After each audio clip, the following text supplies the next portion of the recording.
attention. We're back.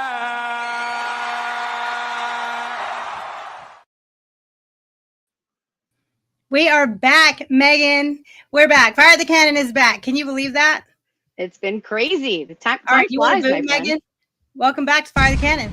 Oh, there you go. All right. It's been a minute, so we'll talk about it. We've been gone because it's summer. You have stuff, I've had stuff, and a lot is happening in Texas athletics. We know recruiting, softball championship, baseball wrapped up with, and they had recruiting news, fall camp. Like there's been so much to talk about. Schedules out for volleyball, basketball, all these exciting things happening in Texas athletics. But you know, we have lives and we need a break, and lots been going on. So yeah, we're back though, Megan. Are you ready to be back? I don't know. I think so. Yes. I'm excited for Fire the Cannon. I'm excited for football. But every year about this time, I always ask myself, am I actually ready? Like, do I have my crap together? Am I ready for the tailgate grind? Am I ready for the travel grind? And I can honestly say I have no idea if I am ready right now. But it's here. Time waits for no one. That is for sure. It feels like this summer camp went by quickly. I don't know if I'm just out of it, if I haven't been paying close enough attention. I don't know. Did you feel like this was a fast summer? Yes, I've been. Yeah, it's gone fast. This whole year has gone fast. The last apparently 17 years have gone fast. My daughter's now a senior. We'll talk about it. But let's first say we have tonight's show. Let's do who special guest tonight, and then we'll get into where we've been. Huge special guest tonight. We're so excited. So late joining us soon in the second hour of the show, we have the Girl Herd. A lot of people know Michelle, Devin, and Angie. They're working now with Inside Texas. Really exciting. And we are all about women, right? We've had mamas. We've had other awesome women who cover sports around Texas, not just Texas, but around national sports. We've had so many great women who are not just big Longhorns, but sports lovers. And so we'd love to share, space and promote each other. And I'm really excited that they're coming on today. Absolutely. Speak of the devil, Devin. Yeah, look, I'm telling you what, in the comments, thank you all for joining us. Of course, always like and subscribe. Join the conversation. We love having y'all here. But yeah, like we were talking about, I don't know that I'm ready for football. Like I'm excited. I'm amped. I'm ready to watch football. I don't know that I'm ready for like all of the crazy stuff that comes along with it. So, but we're going to roll with it. It feels like this every year. And then every year at the end of the season, I'm like, man, where'd this season go? It's been too fast. So I don't know if that just means I'm getting old or what. The hype train is in overdrive for Texas. We're going to talk about it. Texas is number one in the country for the first time ever. Coaches and AP poll, number one in the country. So we're going to talk about, the all the pressure. Is it pressure? What is the what are we going to consider to be a successful season for Texas, right? We're going to talk about that. We're not going to give our super bold predictions this week. We'll give them next week, but we're going to look ahead at this season. Texas is number one. Sark had thoughts about it. Does it matter to be ranked number one? I mean, for us on Twitter, it matters a lot, but it doesn't really matter at the end of the day, right? We're going to talk about fall camp, state of the program. We'll talk about that tonight. It's kind of fun that CDC, we know he's always active. He's made some announcements about the upcoming season, what's happening at the stadium. We have our Manning moment. We kind of teased that Manning moment before we left, before the summer. So we have a little Manning moment because, we're in our Arch era. And then we're going to talk about the John Mateer OU. You really wanted to talk about this, the Venmo. We got to talk a little trash. Come on, we got to talk a little trash here. And what's funny is national people saying that could not have been real because it's so bad. And it was real. Yeah. Yeah. Look, we'll jump into all that. Nobody ever all of it. There's so much to talk about. So stay with us, Megan. Okay. So Megan, where you been? I haven't done a damn thing. You know that. I've just been working, girl. Like I took a quick family trip up to, I say quick trip. I drove up to Idaho with the dog, Sun Valley. It was a lot of fun. Real pretty up there. Kind of meandered on my way back, cut across Colorado and Nebraska, visited some friends, and then came home. But that was about the excitement of my summer. I'm boring. It's without Texas sports. I don't know who I am. How about you, Rocky? Well, you kind of like schedule your year around making sure you're going to have vacation time and your bank account, everything ready for travel, for sports, from baseball to football. Like, you have all that planned, so you work ahead of those things. My schedule's a little different. I'm actually going to be teaching. We talked about this before the spring, before we took off for the summer. I'm going to be teaching in the fall at Texas State, so that's kind of, I'm really excited about that. We traveled a lot this summer. I posted it online. We hopped around and visited friends and saw some new places we hadn't been. Did some rugby with Nadia this summer, which was fun. And today she went off to senior year. She's a senior. That's exciting. Yeah, that's crazy to me that you've got a senior. That just doesn't compute with my brain. What doesn't compute to me is college application process. Like, wow. It's How's that going? Look, we talk, I mean, our show is about a college, right? We talk about it all the time, but I think some people kind of forget just how crazy and stressful that process is. Like, what are y'all going through with the applications? So we've narrowed it down to, 20 schools. We've narrowed it down about 20 schools. And then, they have to have a criminology program, criminology, criminal justice, pre-law, something like that. And they have to have women's rugby. So if that's like the two things that we've narrowed it down to. And it can't be a place where it snows. That's it's not going to happen. We get these emails from like some school in Minnesota, and I Googled the town and I'm like, nope. It's a whole thing. Like, she thinks she wants to live in the snow. No, she Yeah. Look, I was real clear about that. So I was born and raised in Austin, but my family is from Michigan, right? I've got family all over Michigan. And so I enjoy the cold, but I don't want to be cold. And I remember, maybe I shouldn't say this right now when we're just a couple weeks away from playing Ohio State, but I actually got a scholarship offer to Ohio State. So when I was, a senior, my dad and I went up to Ohio State, went to Columbus, checked out the campus. I will give them this. It is a gorgeous campus. It really is. It's a beautiful campus. But we're going around, and it was St. Patrick's Day. It's March, right? St. Patrick's Day. We're in the quad, the middle of Ohio State's campus. Cheers. And I look up. Yeah, we are back.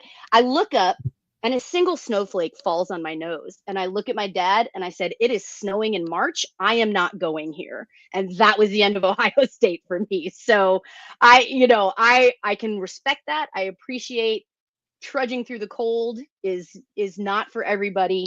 I appreciate that you're a tropical people.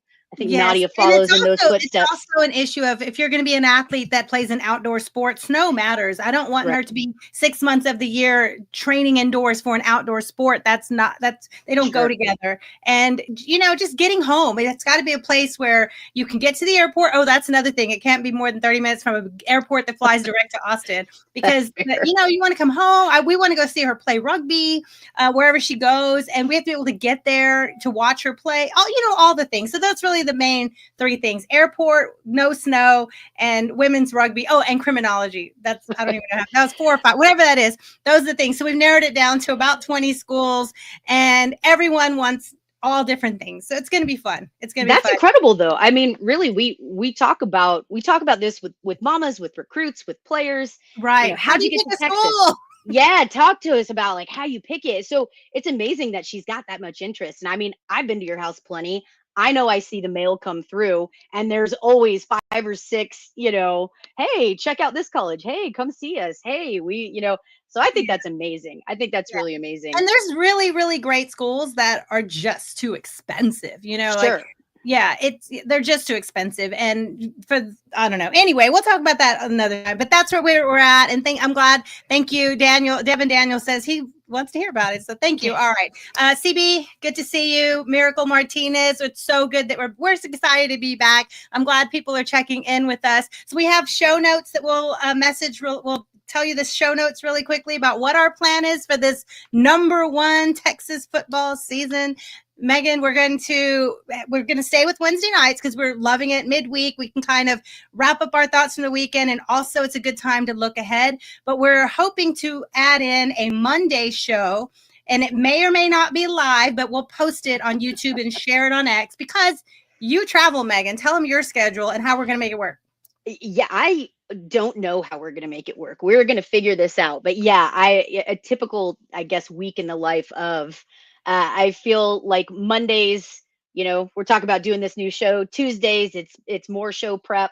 Wednesday, we've got the live show, and I've got to pick up our beer ready for the tailgate, get the tailgate trailer ready.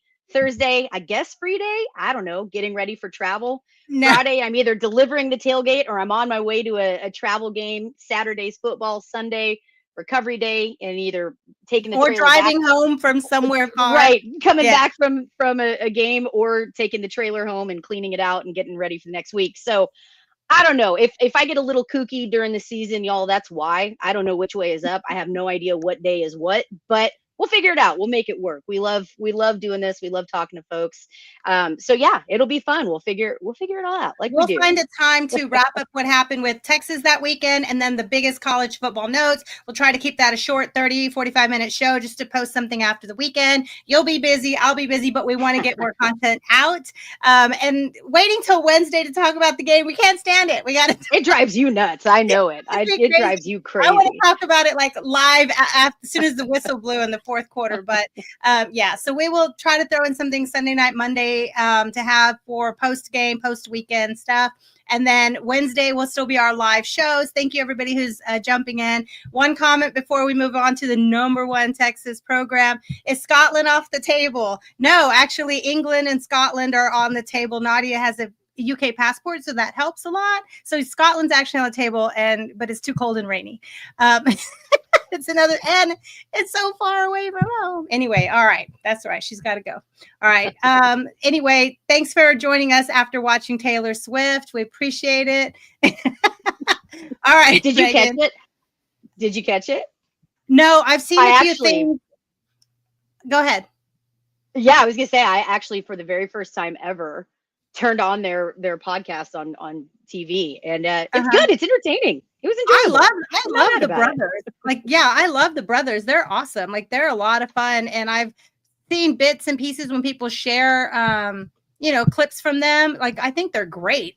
I just hadn't listened to a whole. I know millions of people do. They're one of the most popular podcasts, so that's awesome. And of course, everybody wants Taylor's take, and she blew up being excited that when Worthy got drafted to the Kansas City Chiefs. So that's fun. Everybody's loving that.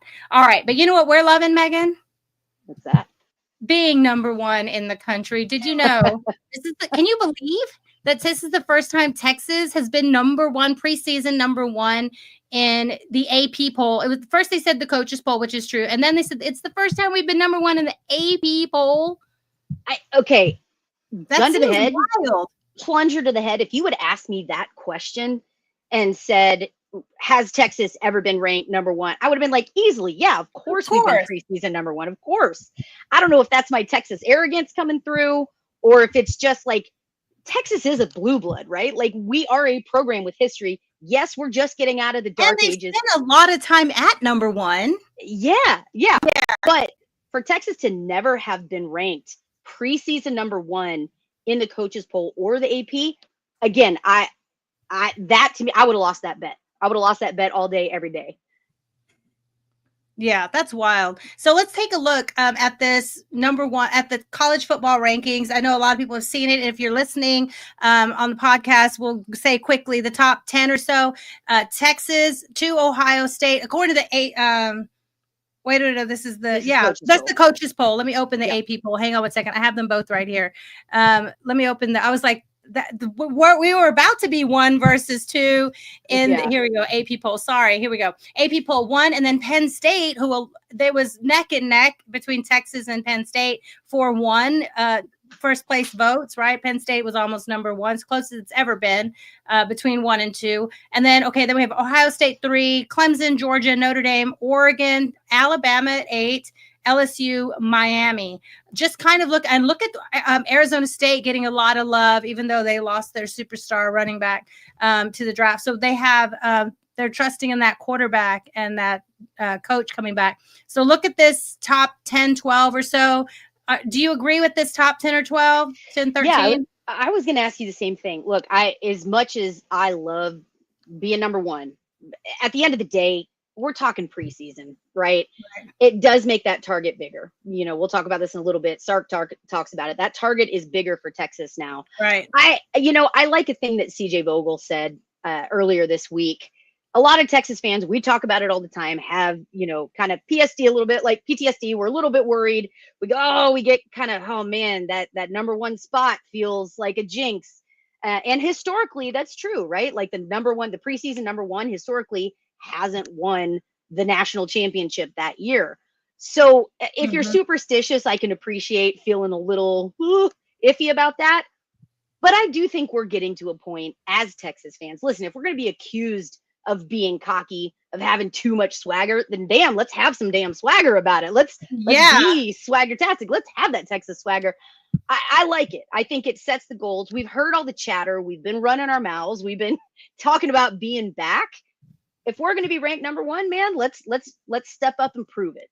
To me, that's the end of the day. So I like it. Now, I will look at this. I think there's a lot of arguments for Penn State to be ahead of Texas. I do. Oh yeah, you know, running backs alone could be, and a returning experienced quarterback. Yeah, sure. So, you know, looking at these, are there any that jump out at you as ranked too high in this means nothing AP preseason poll?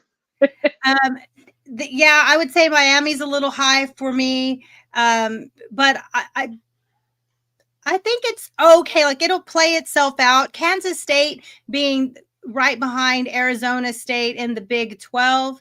I think there's some other teams that are going to find their way. Maybe, I know we were talking about this weekend. Baylor's getting a lot of love for we'll see. They get a shot early at Auburn, so we'll see. But I think the reason maybe what could have put Penn State just behind Texas on some ballots, not only the Manning name, but maybe, you know, that coach that, you know, he's one of those coaches that until he does it, until he does it, there might be just a few that doubt he can get over that hump, right?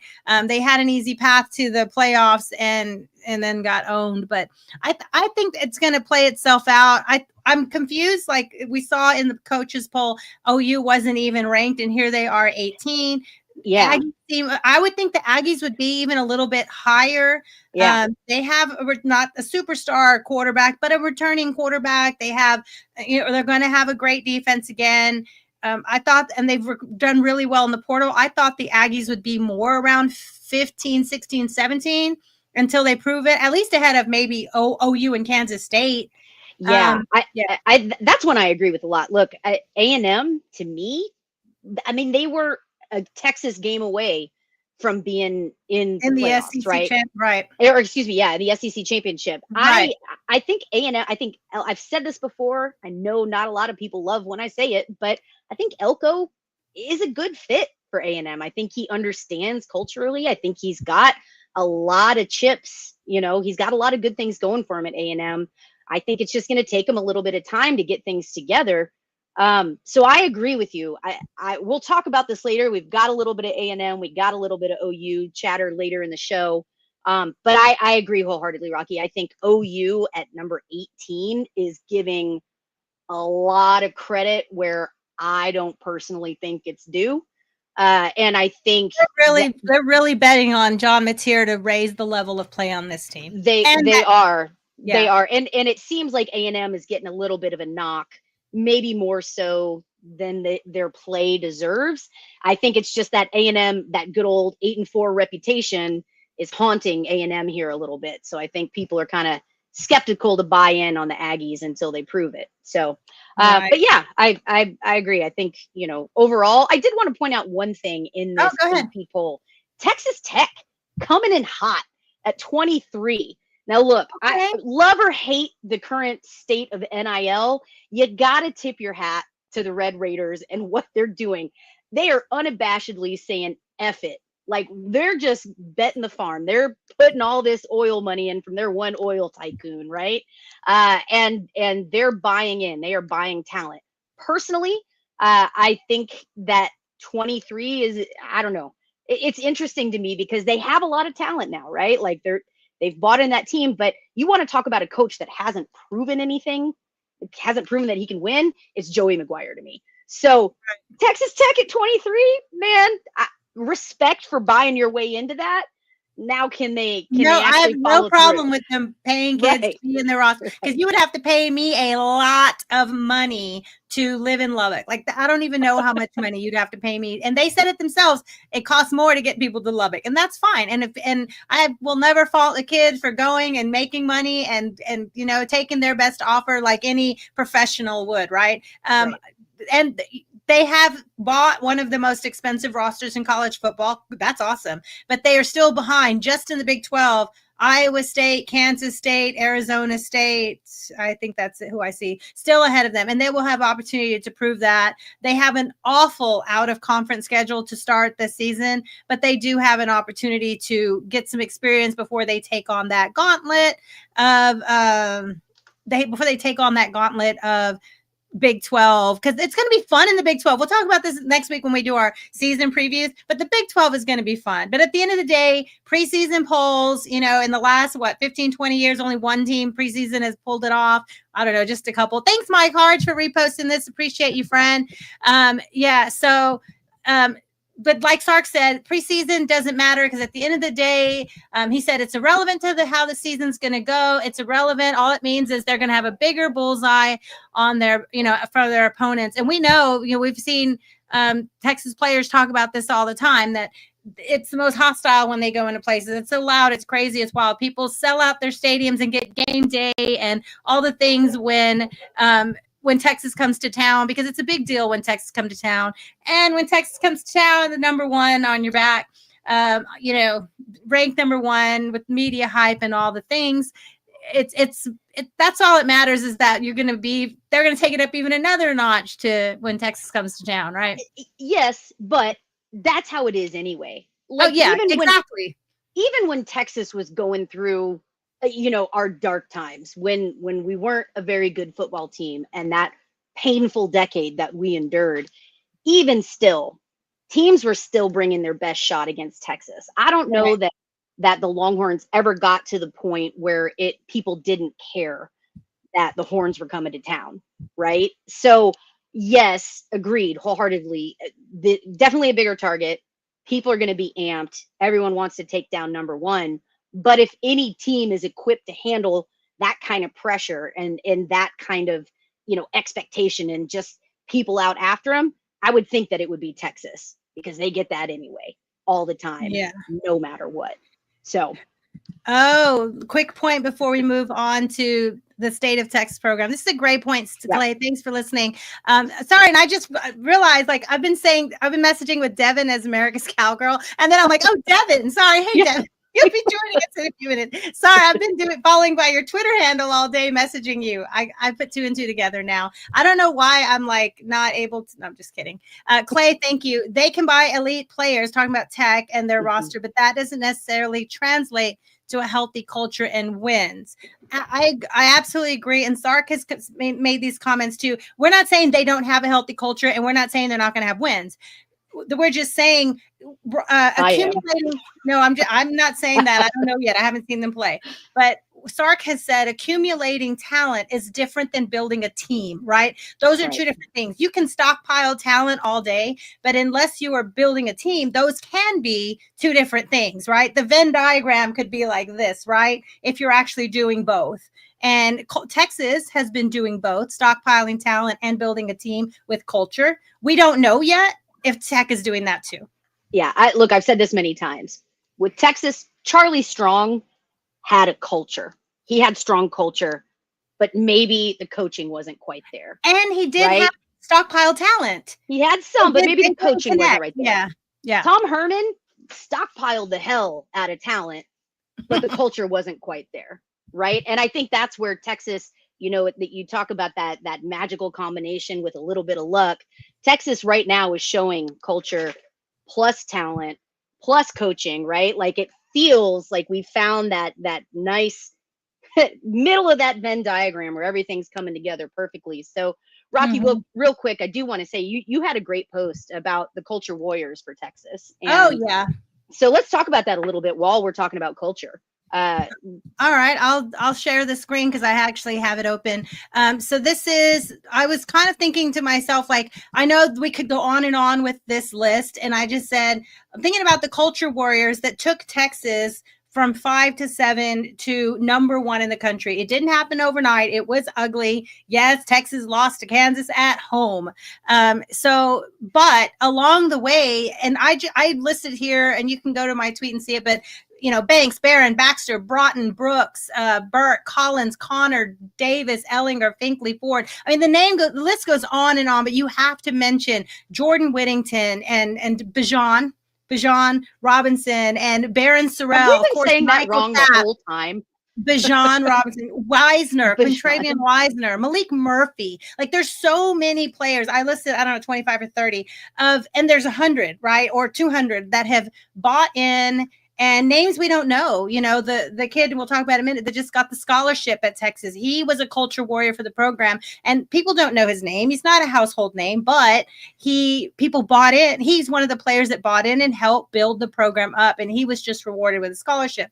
So you would just talk about all these players: Roshan Johnson, Tope Amade, the people that you hear about in a practice or in an interview, or when they talk to one player, they mention these same names of over the years. Christian Jones, like the people that just bought in and helped build the program to what it is now.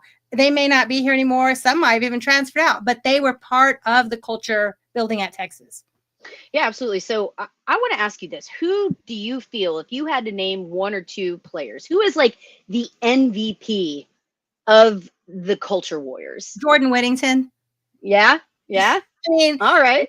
I mean, to me, that's the first name that comes to my head when I think of just did it right, represented well, fought through his own injuries, and played how many years Texas, 5, 6, whatever it ended up as, and represented Texas so well, and just was willing to play wherever he was needed. And those culture moments, like at TCU with that interception, chasing it down and doing everything when everything's on the line.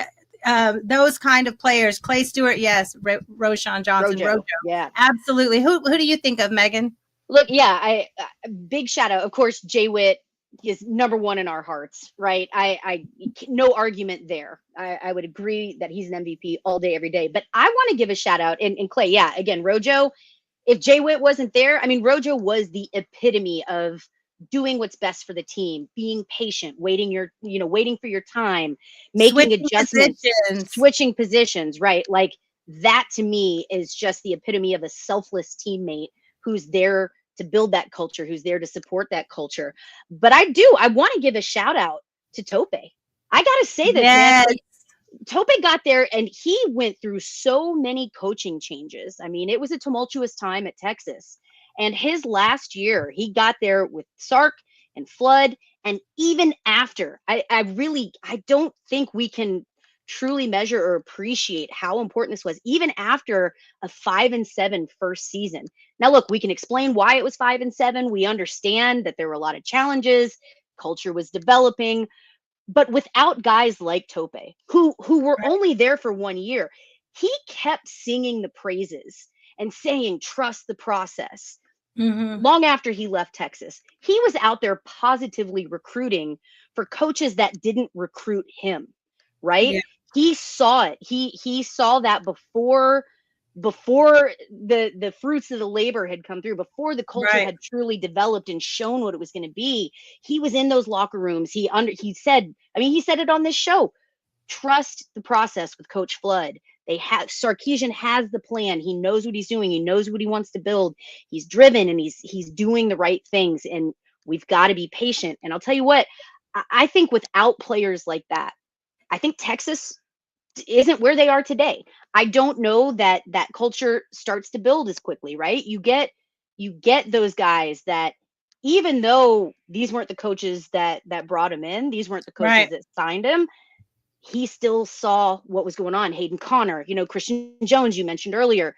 These guys, they see it. They see the changes coming. They know what's there. They're on the front lines. So I want to give that unsung MVP shout out. So Yeah. And appreciate of you, course, I Tote. have to give my favorite player, Michael Taft, some love because Sark mentioned that he's Yeah. still the only player left from that 5-7 team. And they've talked about how a lot of these, second, third year players, they don't know what it's like to be 5-7 or be on the, constantly losing games they shouldn't lose or find ways to lose, right? But this is teams that started off with a Big 12 championship and then competed for an SEC championship and went to the playoffs. And again, 13 wins, playoff appearance. So Final Four appearance. This is what they know. And this is the new standard. And so we'll talk about this next week when we make our predictions for the season and what's going into our predictions.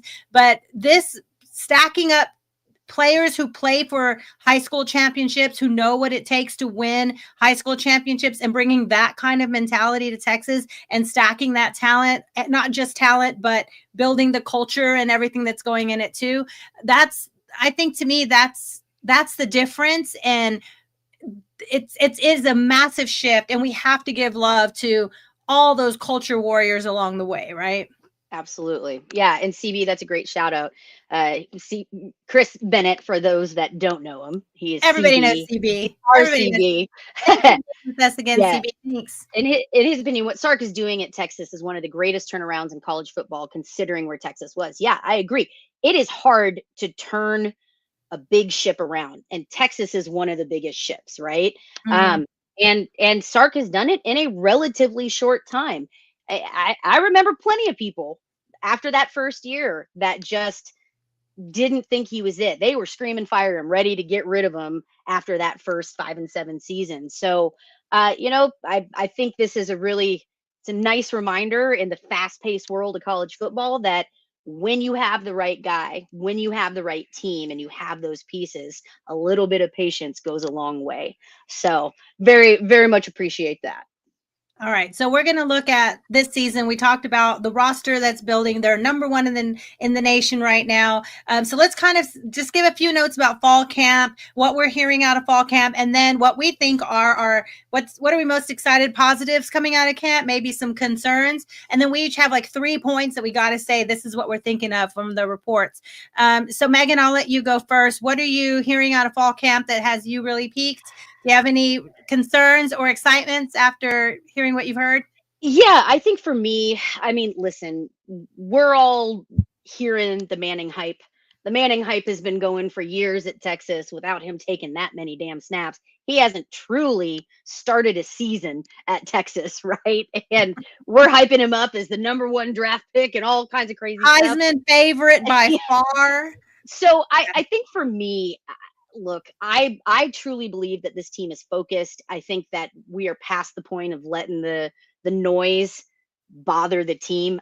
I'm not as worried about it, but I do kind of wonder, like, with all of this hype, with all of these crazy expectations, being under the microscope like he is.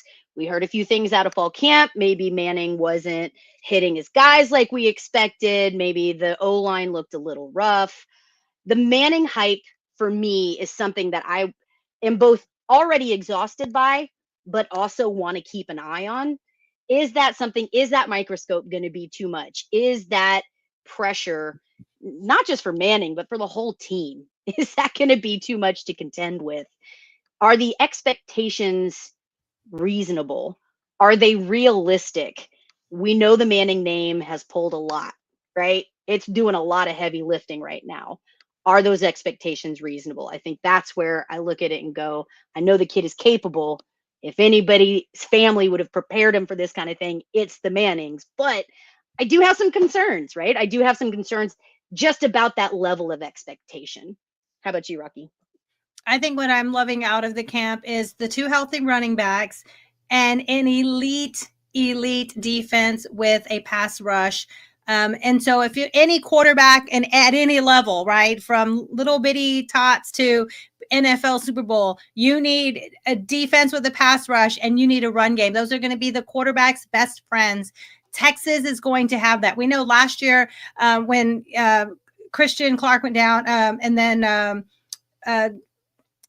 Baxter, when Baxter went down before the season, Quintravian Wisener did a fantastic job stepping up, exceeded expectations, got over 1,000 yards in the season, really carried the load in some games. However, in the big picture, there were moments where we really needed more to the running game than is Quintravian's style, right? Like he did everything he could and beyond, exceeded expectations, but when everyone knows where the ball is going, that makes it really tough when you're facing, like we saw, Georgia and Ohio State, right? So we're going to have that added level to the run game.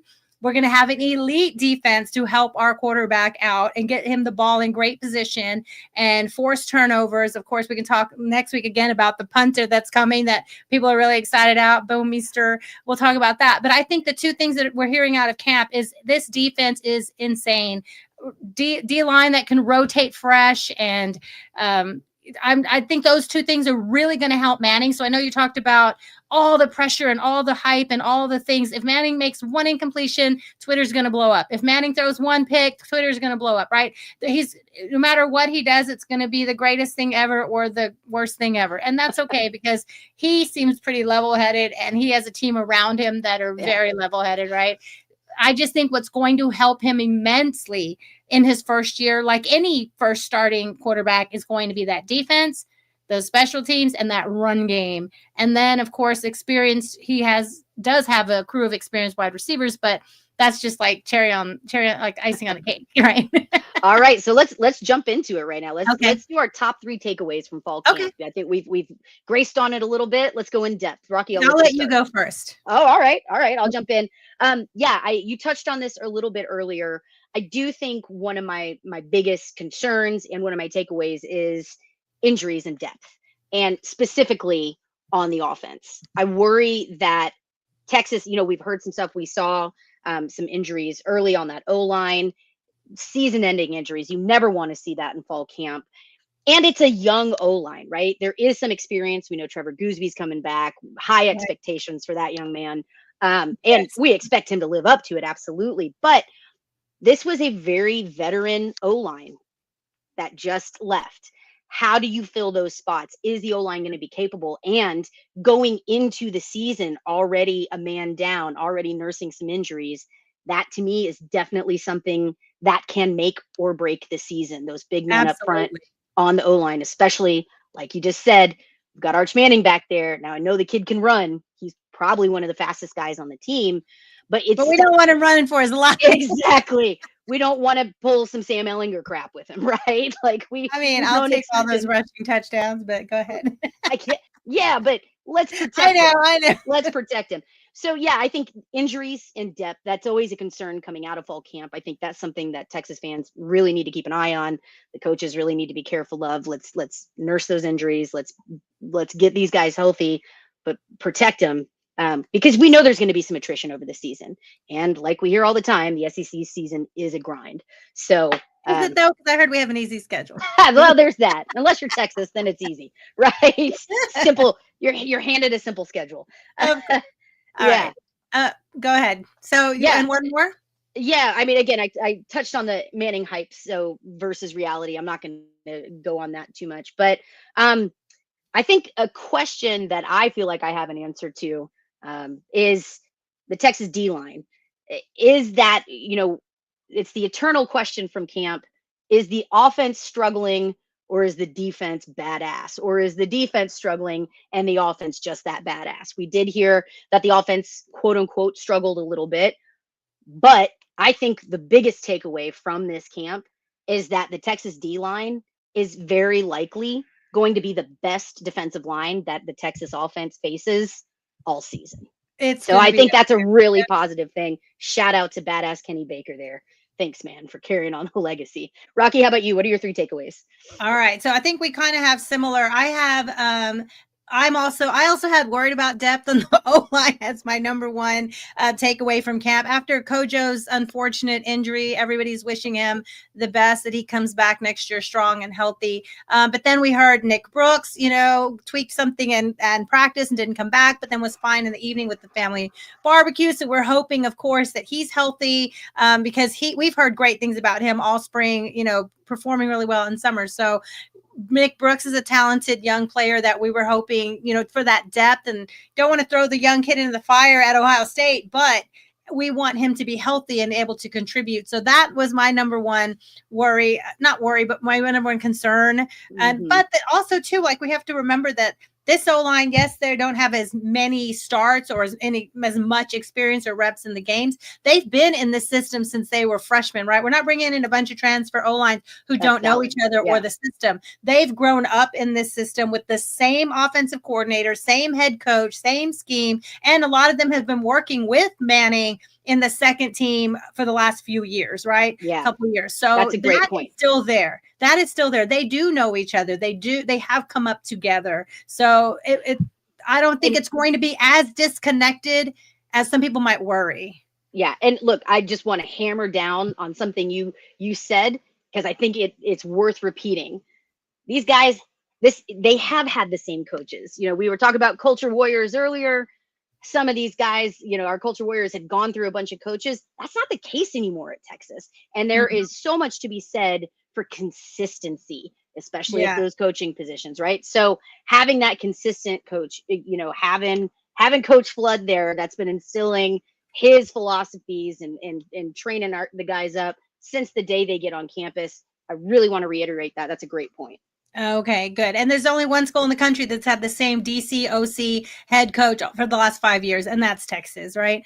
That's crazy. And anyway, we'll talk about that next week when we predict our season. All right, so wide receivers going deep. We're going deep. I love it. We know we've seen Arch fling it. We know he loves to throw deep. He can throw deep. That's not going to be what we live and die on, because we still, again, have a young O-line that's going to have to really have a pass rush, protect the pass. So, but it's going to be there. We do have fast DeAndre Moore. We have, Livingstone. We've seen him do some stuff. We saw Wingo last season, and also out of camp reports that he's digging the deep ball, right? So that has me excited that those explosive plays are going to make room for the run game, right? We know it's a big cycle. Spread them out, keep them honest, and there's a little wiggle room for Baxter or Wisner or whoever's getting in there this season. So I love the deep game. I think just the threat of it, and add that to Manning's feet, like the threat of all those things is going to really open up this offense to another level, maybe something that Sark had at Alabama with that level of talent, right? And then my third thing is the same as you, defensive line coming in waves. Alex January, Travis Shaw, Hero Canoe, Marad Watson, Cole Brevard. Like, we have some transfers. We have some young ones coming up. Even the freshmen that are in 5-star, Justice Terry, Myron Charles, Sharma, all these 4 or 5-star talent waiting in the third and fourth wave. I mean, they probably won't get out there in Ohio State, but they're going to get some good reps against Sam Houston State and UTSA or whoever the other teams are at home. Listen, if Texas gets in a position against Ohio State, this is a big if. I'm not saying they will, but if Texas gets in a position at Ohio State like they did at Michigan, I think we do see some of those young guys get meaningful reps a little later in the game, right? If Texas is able to establish themselves early and get up a big lead, I think that's a huge opportunity. And I do think that Sark will take that opportunity, especially considering how we're coming out of camp and where we are with these injuries. I think he'll take that opportunity to get some meaningful reps for the younger guys. And by the way, Justice Terry, that's a grown-ass man. He should be first off the bus. That kid is monstrous. He's giving who was the player? I always forget his name. Sean Oakman from Baylor. Oakman. Oh, he was huge.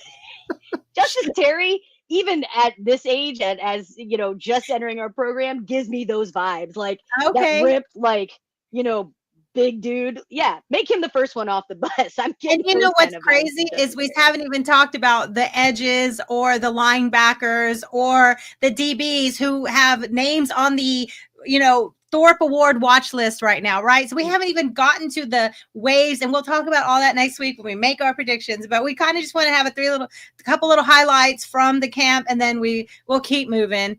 All right. So another fun thing that happened to Texas football, they got a new locker room. You want to see it, Megan? Sure, bring it.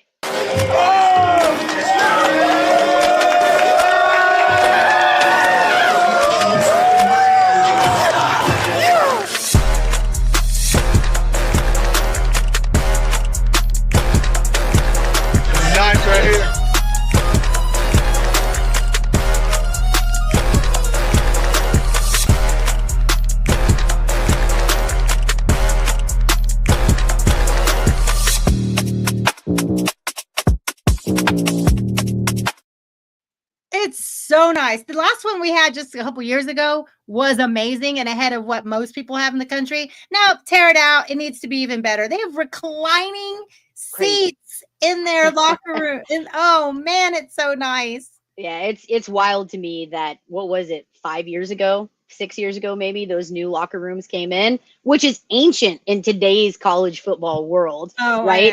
It was a great locker room, but yeah, okay, I will say this, and like maybe I shouldn't say it too loud, but I'm going to be real excited. Have you ever partaken in the auctions that Texas does?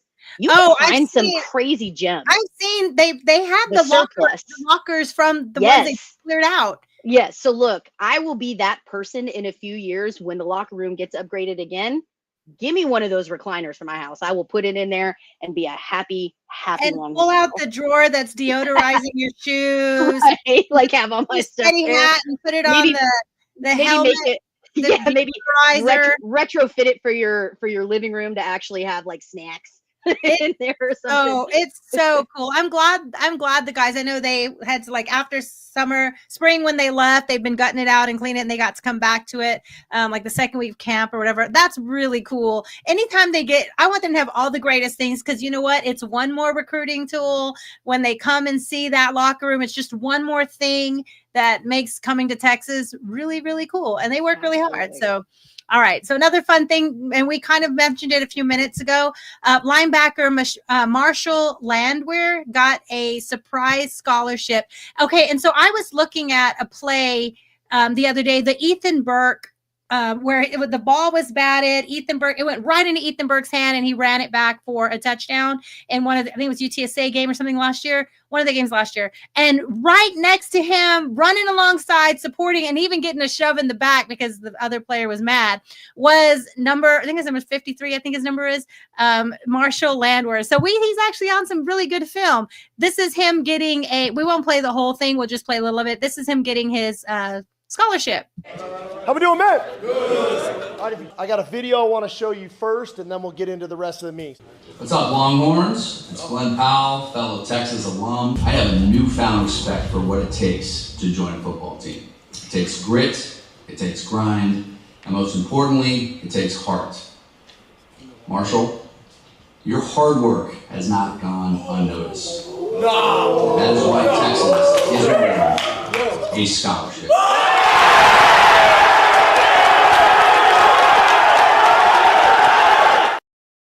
That is the best thing. Scholarship videos are so fun, no matter what school it is. Every time. And Glenn Powell, the new Matthew McConaughey. The millennial Matthew McConaughey. Okay, let me ask you that. I think Texas fans are kind of torn on this. Now, I love me some McConaughey. I am a woman of a certain age. I don't think it's any shock to say. I think I grew up, watching McConaughey. Are we a little? What do you think the temperature is? I'd love to hear this in the comments too. What's the temperature on McConaughey? Is Glenn Powell going to take that over? Is there a more favorable vibe around Glenn than there is good old Matthew? What are you I love them both. I love them both. Matthew McConaughey he's not just a big fan. He is a fierce advocate for the university. I know he's invested, and he's got businesses and all these things with the Moody Center and all these things he does. He makes films like in Austin, like he invests in the community. But I think even more so, like he goes and he is an advocate on TV and, in media. Like he is a fierce advocate for the university. Even when Texas was down, McConaughey had his horns up, and it's really exciting to have. We have so many great people that come out of the university or out of Austin or the community. And Glenn Powell's like the hottest, coolest thing. And he just made a movie as a football player. That's what his little comment was about, that he has a new respect for being a football player because there's a new movie coming out. So that's really cool that they tied it together. And apparently after this, they played them the promo of the movie, the trailer for the movie. So I think that's pretty cool. I love McConaughey. I love Glenn Powell. You're not picking a favorite child. I see how. No, I love them both. All right. Okay. So let's do a quick Manning moment brought to you by Rockin' Diamond S Ranch. Megan, are you ready to go with Rockin' Diamond S Ranch? I am. All right. I'll play it and you go. All right. Hey, y'all, if you are looking for a beautiful Texas Hill Country getaway, look no farther than the Rockin' Diamond S Ranch. It is seated on 120 acres out near Johnson City, nestled in Blanco County. And it's just a quick drive to Austin or San Antonio. The property has a main house and 2 fully furnished cabins. It sleeps 14 people, and you've got plenty to do. With wildlife watching, fishing, you can hunt if you want to. Hey, say hi to the Longhorns, play with them out there. There is indoor and outdoor eating and cooking, and a pool. You can't forget the pool. It's just 5 minutes from downtown Blanco, where there's breweries, eateries, shopping, and more. And y'all, it is Texas football season. It's just a hop, a skip away, and it's going to be a lot cheaper than it is if you stay in Austin or some of these overpriced hotels where the price gouging happens. So if you're looking for a place to get away, you need a place to stay for Texas football, or you just want to check out and chill, check out the Rockin' Diamond S Ranch. That is rockindiamondsranch.com, or you can give our good friend Chuck Smith a call at 512-694-1969. All right. Good job, Megan. All right. Let's do a quick Manning moment. This is our new little moment, and it's just a 30-second video. Go. Oh, what do you got? I had to bring this. Rocky. You made these delightful. Yes, I did. Hawaiian shirts? Would we call these Hawaiian shirts with the No, Texas I think flair? Hawaiian needs to have a flower. I think it's just a repeated print. Not Hawaiian needs to have a flower. Well, listen, I think these things are phenomenal. Thank you. I should have brought my. I should put it on jersey for Manning moment. for my shirt. Yes, it's the thinking? Manning moment. As we all know, the infamous, what was it? How many times did Manning lose his student ID? Many, many times. It was at least 5, right? Well, I think we have recovered every single lost ID here on this shirt. Thank you for that. I love that shirt so much. And I love it. I had so much feedback on that shirt that I printed more. So I love it. There will be a few available soon. Maybe I'm we'll do a not giveaway on the show. Maybe we'll do a giveaway on the show. We should give one away on the show. We should. Let's do that next week for a prediction. Let's give one away. That's like awesome. it. All right, good job, Megan. Next week we're giving away one of those Manning shirts. So all right, let's hear a quick Manning moment. This is Manning being asked to rate the art. You know, he's Arch Manning, right? Rate the arches from around the world. Rate these arches with Arch Manning. Okay, sweet. Let's see. Oh, I love the St. Louis Arch. I would rank it a 10. I just went there, actually. It was a great time. I've never heard of this arch before, but it looks like it's in Paris. Looks pretty cool. I'm going to rank it a 8. McDonald's. Ooh, I love McDonald's. I actually deleted 20 nuggets last weekend, so I'm going to rank it a 10. Once again, no idea what this arch is, but looks pretty cool. Good scenery. Arch of Titus and Rome. Ooh, Rome. Love Rome. I'm going to rank it a 9. Last arch. Oh, gosh. That guy. I look like a weirdo, but I'll rank it a 5. He's still humble. He's just a dude. He's like, yeah, I deleted 20 nuggets last week. Yeah, you did. I love him. He's so humble, and he's at that perfect, like, he's got confidence about him, but he's not like, he could be the most arrogant jerk on the planet, but he's not. He's like, oh, that cute, dorky kid, that's me. You know, like, gives him a 5. Yeah, he throws himself under the bus all the time. You're like, I don't know what that is, but it looks cool. Yeah. Anyway, that was our man moment. I love it. I will say honorable mention. Come on, you got to get Delicate Arch and Arches National Park. How are you going to miss that one? Come on. All right. The Girl Herd. Arch is so funny. Yep. In about 5 minutes, the Girl Herd is joining us. Michelle, Devin, and Angie from the Girl Herd. They're going to join us to talk so much Texas. So we got about 5 minutes until then, Megan. Seth K, he's a dork in the best way. And Seth knows him, so I'll take your word for it. Seth, who's the player that was in Crocs on a scooter the other day? Don't post it here. Tell me. Don't post that. Do not answer. Text me and tell me. Okay. So quick note. We wanted to talk about the Mateer. Let's do a quick Aggie wrap up. What's happening with them? They are in the coaches poll, number 21, AP 19. We showed that earlier. Megan, quick thoughts. 8-4 again. I know you're an Elko believer. I am. I still think A&M going to A&M, but I do think Elko's the right guy for the program. I think we're going to start seeing some flares from the Aggies. Again, we talked about this a little bit earlier as we were doing our AP poll recap. I think 19 is a little low for A&M, but I can appreciate not being higher because until they get out of that 8-4 lurch, they just going to be an 8-4 team. So, yeah, I mean, A&M we see them come into DKR this year for the first time, what I would argue is probably the best home game we have on the home slate this year. It's been a while. There's going to be a lot of crazy hype.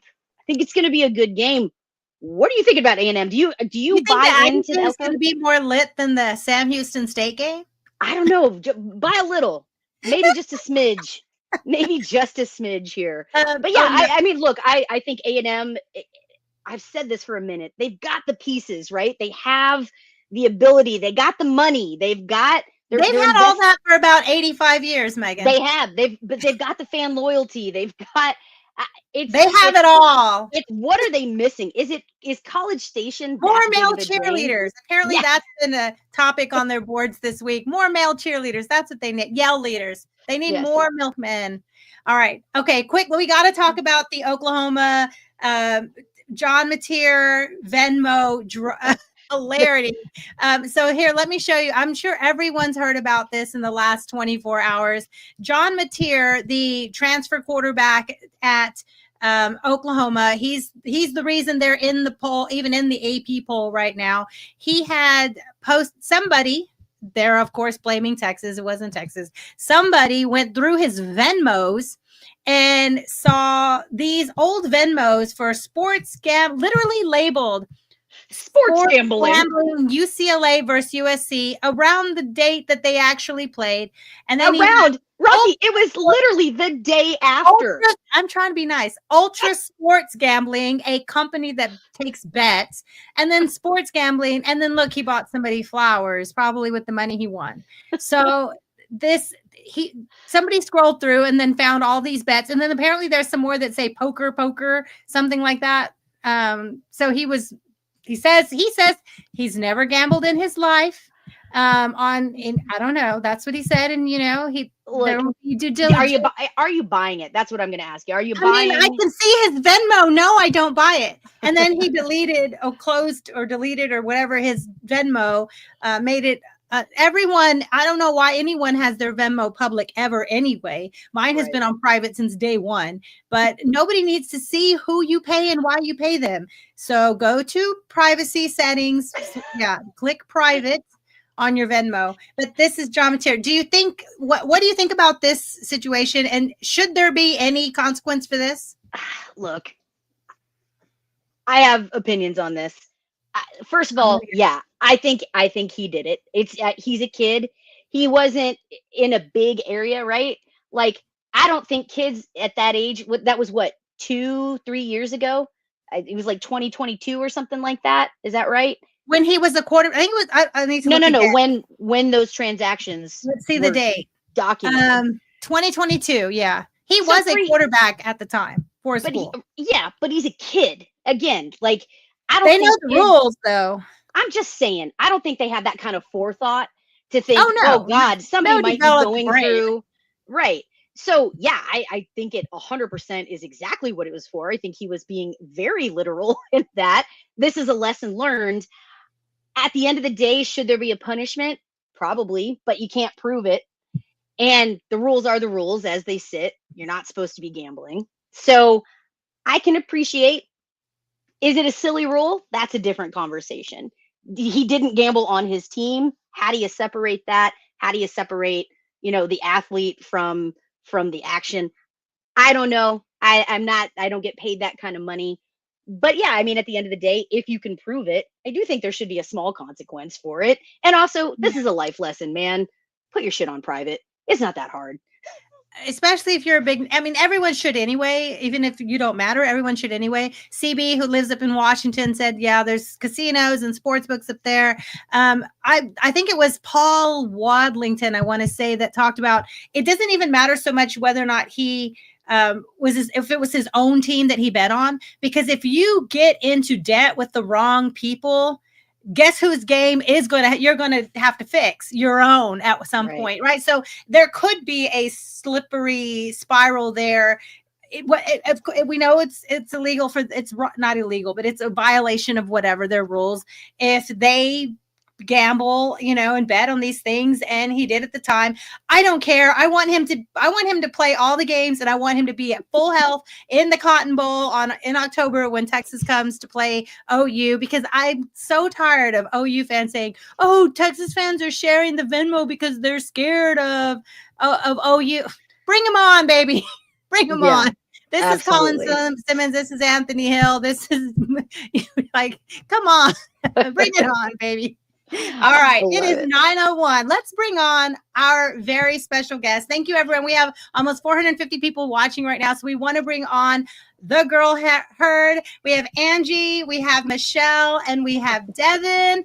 Welcome, ladies. Hi. Thanks for having us. Yeah. We're so excited. Y'all are so fun. Oh, thank you. We're trying to have fun. Megan and I, since the beginning, and we're going to ask you about how you ladies got together and all the things. But we first started, our buddy Kevin Dunn, we would just sit around the sushi bar and talk in Texas and blah, blah, blah. And he's like, people want to hear this. People want to hear what y'all have to say. And even if it's just a few people, like some people, we just have a different take. And we just want to be like, we're all sitting around the sushi bar talking Texas football or the sports bar or whatever. Or the sliced pizza and talking football, and that's, or sports. So that's what we do. Okay, welcome, ladies. So thank you so much. We've been following y'all, and you ladies are blowing up, and things are all going great for y'all. So we just wanted to introduce y'all to maybe some people who haven't seen you yet, and learn a little bit more about you. So I think the best way is to we'll call names and tell us how you got to Texas, and how you linked up with the ladies and how you're Longhorns. So we'll start with Angie, because you're first on my screen. Yeah. So I grew up in Round Rock, and so Like Megan. Were you a dragon? I was a Maverick. Oh, so we have to fight. Right We're like now. mortal enemies right We now. are mortal enemies. Where'd you go to middle school, though?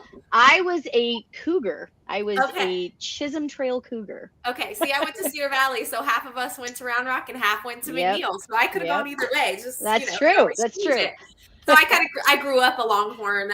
My mom was raised in Austin. She went to McCallum, and so it was kind of embedded in me to go to UT. And then I met Michelle my first year at UTSA, how to do the CAT program. Whoop, whoop. Good. It's the best. And then she and I were on the Texas Palm Squad together, and that's how we met, or I met Devin, one of our other friends on the squad, and Devin were really good friends, and we just all became friends in college and did all the things together. All right. Thank you, Angie. And okay, Devin, where are you from and how did you get to Texas? So I'm born and raised from Houston, went to high school at Cy-Fair. So go Troy Owens, big fan of him, obviously. Yes. And for me, it happened in 5th grade. I remember sitting with my class, and at the time, my classmates were like, you have to pick A&M or Texas, which one? And honestly, my parents hadn't really taken me around to colleges, and they didn't go to undergrad. So I didn't know anything, but I looked at the 2 t-shirts. My 5th grade boyfriend was to be a Longhorn. So I was like, Texas. And ever since then, I didn't Clearly. That's fine. That's how it happens. It's better branding. I'll own the better branding. I'm good with that. Me too. Me too. Okay. So you've been a Longhorn ever since. Yeah, for sure. Love it. Michelle, where are you from? Yeah, hi. I'm also from Houston. Also went to Cy-Fair ISD like Devin did. I went to Jersey Village High School specifically. And then I mean, a lot of Houston, you pick one or the other. There's a few other schools, let's be honest. But the majority of my high school was going to A&M. I had a few older family members that went to A&M, and I was thought maybe. And then my mom thought, I'm going to take you to Austin. Let's just go visit, stay with some friends. And we drove through campus, and I was done. Okay, yep, this is where I want to be. College Station, no thanks. Austin, yes, please. So the road to get there, of course, Angie was saying, was a little bit different, but no regrets whatsoever. Happiest time. Anytime anyone talks about college, I'm like, can we go back? Literally. Absolutely. Yeah. We were talking about that. We were talking about that at the beginning of the show. My daughter's at the beginning of the college application process. So, I'm so excited for her. Those years are ahead. I wanted to pick such a fun school. All right. You ladies all picked the best university to come to. Tell us how you connected together. Y'all said y'all met with Palms. with the Palm Yeah. team. Then how did you years later become the Girl Herd? Like, how did that develop? So, Yeah. you know how people say like the trip made it out the group chat? Well, the Girl Herd as a brand, as a concept, made it out the group chat. Like, to be honest, as adults, we've been friends and like we would watch the games and just live text it, honestly. And our friends would hear about the conversations and they started saying like, you all should start a podcast. So very similar to y'all with the man at the bar saying people want to hear this. And so we sort of tossed it around and we were joking. Like we never thought we would do it. And then one November weekend in 2023, we just sort of all looked at each other. We were like, let's just do it. And we launched Sugar Bowl weekend in New Orleans in 2023 on New Year's Eve with our friends. Love it. Yeah. Love it. What That's better so much place, you know? I know. Listen, the Sugar Bowl. Do you remember launching it in New Orleans? Yes. Yes. We launched it at dinner before, like the night of New Year's Eve, before we got, too crazy. Yeah. Smart. And then we celebrated in true New Orleans fashion, of course. Yes. Good job. As one does when one goes to New Orleans, right? I'll be in New Orleans on Sunday. Oh, I'm I going love to that. to the Saints game. Yeah. Is my favorite place to go to an NFL game. I love Who Dat Nation. They rock the freaking house. Yeah, we have a good time. All right, so let's talk about like growing up a Longhorn. You probably have years now of memories as a child or as a student or now as grown women who go back to the games, or I see y'all traveling to the game. So we will talk Ohio State in a bit because I think we'll all be there. All right, so let's start with Devin. Give us your favorite like Texas memory, just whatever, when you think of Texas, you think of. I mean, it's so hard, right? Like this question's so hard, and I knew that we would talk about this. I have to go 2023 Bama. Like I was at the 2010 national championship in Pasadena. Yep. So was Angie, so was Michelle. And I mean, that night was that night. And I feel like our little Texas, it's what crushed us, right? It crushed our program for so many years. And that night we got to avenge everything. And it kind of has. Yes. And also after the game, we like partied with the band. The band went around the campus and we followed them. And it was just like the best memory ever. I love this so much. Rocky and I were at Bama as well. And I agree wholeheartily. Like that was exercising the demons, like coming in, beating Nick Saban, kind of running him out of his own house, right? Like I would argue that Bama definitely sent Texas into those dark ages that we talk about a little bit. But they also kind of brought us back, and I think Texas maybe sent them a little bit into that downward era. But it's so fun to hear the band was walking around. Rocky and I, when we were walking back, we got back to our tailgate. And people trashed my tailgate, like they keyed the car. Oh, they were awful. They tried to like mess with it, but it didn't matter. Like there was we had those red and white pom-poms and we were shaking them, telling them roll tide and roll tide all the way back, walking by in all our Longhorn gear, right? And get back to the tailgate. We set everything back up and keep partying. Nothing was bringing us down that night. I love it. And we made our "We're Back" video. But you mentioned, Devin, about exercising those demons. Like it had to be against Bama because even just the year before, that same ugly.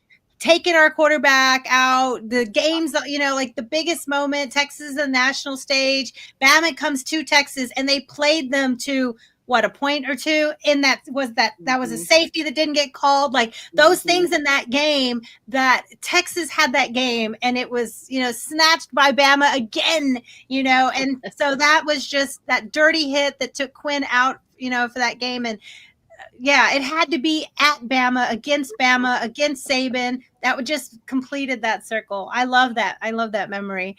Michelle, what's your Texas memory? So we all, it's hard. I'm also not good at making decisions, let's be honest, but like these types of questions, like, I don't know. And Bama we all three went together. It was a revenge. We were there. We were in college when we went to the Rose Bowl and they like to take our quarterbacks out, all the time.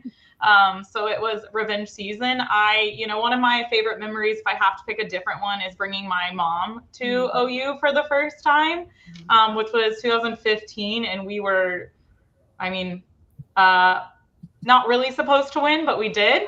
So you can say it. We were not a good team. That was the Charlie Strong year.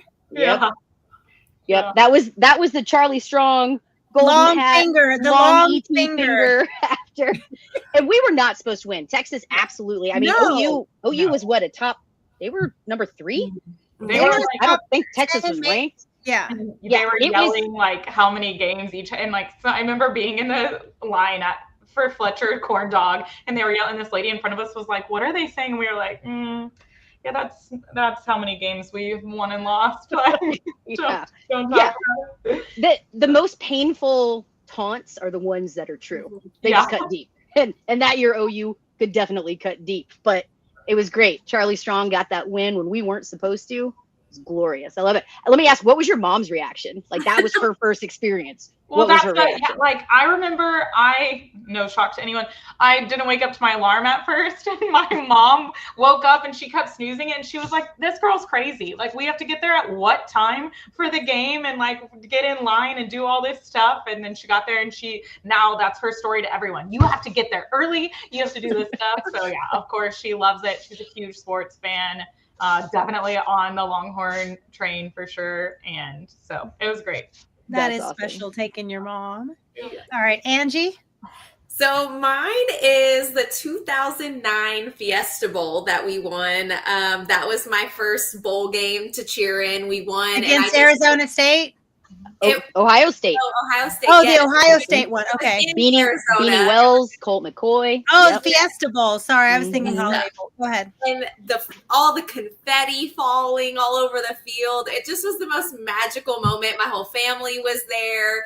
It just was such an experience to be there and on the field and to get that environment and the win and how many people traveled for that game. It just was an unreal environment that I will never forget. The players doing the confetti, starfishes, and all the things. It was up there for sure. And my numerous favorite memories being a Longhorn fan. Absolutely. That was a fun time. Like out in Glendale. I don't know if people remember this, and I don't know if you were cheering, you might not have gotten to explore too much outside of the stadium, but like, that was one year that I booked the hotel and the rental car, and like, Uber wasn't really a thing at the time. And so we had the rental car, and I thought I was being all smart. And I was like, yeah, we're going to have a way to get around, blah, blah, blah. Turns out our hotel was like literally in the parking lot of the stadium. And so then they also had these like crazy, like this outdoor mall where the whole first floor was bars. Let me tell you, like, I remember very little about that trip, other than I had a great time and it was a great game. So yeah, that one ranks high up there for me too. Yeah, they definitely had us on lockdown, I can imagine. Curfews, all the things. We were not allowed to frolic around. Unfortunately, now I need to go back. Can we go back to a Fiesta Bowl? And like, now I can right? It's one of the final four, isn't it? This year, one of the final four. We'll look and see. All right, so let's talk game day excitement. You all mentioned fantastic game days. Let's talk about like DKR game days, your experience like as an undergrad, doing the Palm Days compared to like now you have Bevo Boulevard and the band comes through and the tailgating. And what is game day like? I'll start with Michelle this time. What is game day? What are your game day traditions? What are game days like at DKR for you and your crew, the Girl Herd and your friends and family? So the three of us have some very close friends that live in Austin. So we call their house HQ, and we get to stay in their house, which is not too far away from campus. And we get to frolic into game days and go around and tailgate. We're going to see what we do this year. We've been trying to find any kind of reprieve from the sun is what our game days are like mostly. But depending on who's playing, if, they're doing something and Longhorn city limits or like doing something beforehand, we find some shade maybe in the wine garden, but don't steal it from us. No, I'm just kidding. But yeah, we love it. We have tickets, I think, pretty close to you guys, like in the Terrace Club. So Megan's different from me. Yeah, that's where Megan is. Yeah. So that's awesome. Hey, shout out to Section 17. What's up, y'all? Heck yeah. 17 lifer here. Shout out to Section 4. We ain't all fancy like you, girl, all right? Devin? Oh my gosh. So game day is very serious. Michelle and Angie know this. I love to get there early. So I'm the one of the three that wasn't on Palm. So I would be there. And I remember on game day, my freshman year, I lived in Roberts. It's really close to the stadium. And I would like flick open my blinds at 8 a.m. and be like, let's go. And my roommate was like dating a football player on the team. And she'd be like, Devin, close the blinds. What are you doing? I'm like, girl, don't you see the action? It's time to go. So I was that person who was like, out there all day, and honestly, nothing has changed. It feels a lot hotter. That's probably just because I'm older. I need to be looking cute. I can't be looking crazy. We're trying to get girl herd content. So honestly, it's all about putting my outfit together, making sure me, Michelle, and Angie are ready to go. And yeah, like she mentioned, we enter through the north end zone, which is really close to the wine garden. And this year, we're probably going to try to go to the alumni center a little bit. We haven't really done that in the past. So if we can, we'll go there. LCL, like Michelle mentioned, kind of a lot of the same things. But we have so many friends and it's hard to kind of go to all the tailgates. So this year, we're going to try to navigate and pick and choose and bebop around. If anyone knows a golf cart, help us out, you know? Right. Just hook up with those Texas Fan First golf carts, right? You're like, hey, look, we got the boots, we got the fit, we ain't walking everywhere. We're really fancy people. Yeah. All right, Exactly. Angie, tell us your game day. How does it go down for you on game day? Yeah, so very similar. I'm surprised Mish didn't bring this up, but we usually like start the morning. Somebody is like, "It's game day!" Yes, and awakens, alerts like the whole house and all the things. Yes, and also college game day is a staple for us in the morning. We always have it on. We want to hear the stories. We want to hear what they're saying as we're getting ready. We're not always necessarily sitting in front of the TV, but it's always on in the background. And similar to what they said, it's just the whole experience of getting on campus. It is so massive, right? Like, I think that's one thing about Texas is our tailgating is so big out. Mm-hmm. So you kind of have to pick where you're going to go and be very strategic about it each week.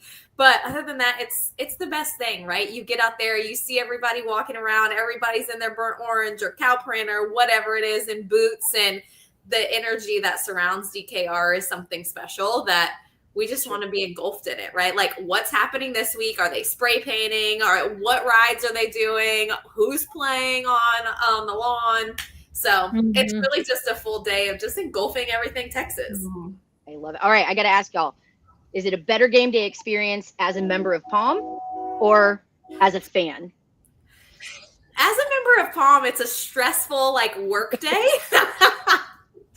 Yeah, it's a lot. And I mean, I think it's a little bit different for them now. When Michelle and I were on it, we got there, it was 4 hours before game time. And we used to sell calendars back in the day. And that's how we raise that money. Yeah, our scholarship money. So we were bebopping, walking around all the tailgates. Do you want our calendar? And then we had to do pep rallies and all the things before the games and then line up to go in. So it's completely different, right? You didn't get to tailgate, you didn't get to do all those things, but like I'll never forget walking onto that field with the number of 100 plus out fans and being like, okay, here we go, like, and everybody clapping you on like all at the same time. I can imagine it's like the coolest thing because that is a privilege, right? There aren't many people that get to really experience what it's like on that field during the game. And then to have that added layer of like, y'all are almost the conductors of 100,000 people at once. You're telling them what to do, and girl, they are listening. Like, they are doing what y'all are telling them to do. I think that's just got to be this incredible, like, I am woman, hear me roar, kind of like powerful feeling. Like, sure, the guys are playing football. Hell yeah, support them. But we're going to tell y'all what you're doing and when. I love that. And even like Wabash now, to see so many people have kind of like picked up the dance. Megan does the whole dance. I do more like the Hellraiser version. I don't do the whole My dancing days are over, but definitely I'll do the Hellraiser version. It's so fun to see. It really is. All right. Awesome. So we have over 500 people now watching, and they want to know about the game day fashion. We know a big part of your Instagram and the photos you share, the content you talked about, creating the girl herd content. A lot of that is fashion. We want to look cute on game days. It's a thing. Megan and I have the best time. Like, we pull out the hot glue gun and the sparkles and the bling, and we take all of our stuff, and if it's making it the right burnt orange, like, we love it. We love game day, dressing up for game day. Tell us I know it's probably just been your thing to come cute to the game days, but how has that become like the girlhood identity, the fashion, game day fashion? Whoever wants to go. Yeah, I'll jump in. I mean, I think, when we were in undergrad, and I was actually just having this conversation with a Longhorn today at work. She was like, do you remember when we were in school? It was so casual. It would be like jerseys and t-shirts or like dresses that we made out of t-shirts. And for whatever reason, I think the evolution of Western has come to the forefront. So the cowgirl boots and the hats are all over with like Yellowstone core, and just something about Texas pride, the team becoming everything's become elevated. And so that means your outfit, when you step out, you want to strut around, show how Texan you are. And I think that's what it's about. So for us, there is quite a bit of prep. We all have our own individual styles. We share our outfits. We're going to be doing a lot more of that this year, sharing the links people have been asking. So we want to make sure that we share some of that inspo with people to kind of guide, because we feel like there's not one-stop shop right now. We hopefully want to provide that one day, but it takes time. You're getting pieces from here, accessories from there, or Rocky, like you said, making stuff. And so it's a process, but it's all about your personal style. And one of my favorite parts of game day is truly just people watching and being like, man, these people look put together. They're sharp. Yes. I love it. Listen, L'Oreal has definitely raised that bar, has she not? Like the fits constantly. I gotta say though, y'all always do look great. I want to ask this: what is your favorite game day outfit? Like, what's your go-to, or the one that you're like, hell yeah, I feel the best in this? What are you wearing to Ohio State? Like that, because that's like primo outfit, right? Rocky, well, talking about the philosophy of what to wear, Ohio State's a great question to ask us, because I say like that's gonna be one of my best outfits. I'm sure Angie and Michelle agree that we don't go to the shoe all the time. So we're about to step correct when we go there. And maybe, a different home game or of a team in the SEC that we're not worried about as much, it might be something different. But yeah, it's going to be pretty elevated. And you said for favorite. So Megan, I have a pair of chaps that I wear to the rodeo. But that's one of my faves. When I put those on, I'm like a different person. So that has to be my favorite. Maybe like hearkening back to the Palm days. Like, well, you said you weren't on the squad, right? So you living out these, like, they got to wear the palm chaps on game days. So you're like, I'm going to get in on that action. I love it. You get it. You get it. I do. Oh, yeah. I love it. Michelle or Angie? It's fun too to see, like when we went to Michigan last year, the difference in level of dress, right? Mm-hmm. Michigan was super chill, kind of how we dressed, I feel like, in college. And we step out of this bus and we are to the nines. Everybody, right, Texas side, you take what you're wearing to the game to the next level. So I think we love going to those other schools that usually are dressing for weather, right? And just wow, they're like looking at us like, where the heck are y'all going? Yeah. That's how it was at Notre Dame. I remember all the ladies that went to Notre Dame, most of them, we had hats, we had dresses, we had boots. It was a rainy, crappy day, but it wasn't cold, right? So it was still early in the year, and all the Texas women looked so good, like put together. And that was over 10 years ago. Everybody looked so good put together. And I remember looking around at the Notre Dame fans. They all were in sweats and frumpy t-shirts. And like you said, maybe it's for the weather, but it's the Midwest. I know. It was the Midwest. And one of the guys is like, you Texas women, y'all are so dressed. I'm like, we're going outside the house to a game. Like, it's game day, baby. Get dressed up. But it's just different places. I was at that Notre Dame game too. And Megan, I see your face because I feel like you're flashing back because that was like not a great game. It was awful. We got our asses handed to us, like 40 something to 3 or whatever it was. 35-3, something like that. It was awful. Anyway, all right. So game day fashion, anything else? Do you have any advice for people putting together? Like what's the must to make your game day outfit? I say it has to be burnt orange. There needs to be burnt orange in there. Yes, and I think what's become really fun is that browns and creams and some black, all these other like accent colors have started to really come in, which gives us so many more options of things that we can wear. And then you throw on a pin now that we're in the SEC, the pins are so much bigger. Throw that on, throw on a little scarf, a bandana, your jewelry, whatever it is to accessorize, and have that little pop of burnt orange just makes it. All right, you mentioned it. Now that we're in the SEC, let's talk about it. You brought us right into the next topic. We'll start with Michelle this time. we just had our first year in the SEC. What are your thoughts? Like, I know y'all are probably, we all at Texas during Big 12 times, right? Big 12 times. And now we're in the SEC. What are your thoughts about Texas' first year? You know, all the narratives that Texas isn't SEC ready. It's a gauntlet, this and that. And Texas wins multiple SEC championships in the first year. What was your thought of the first year in the SEC?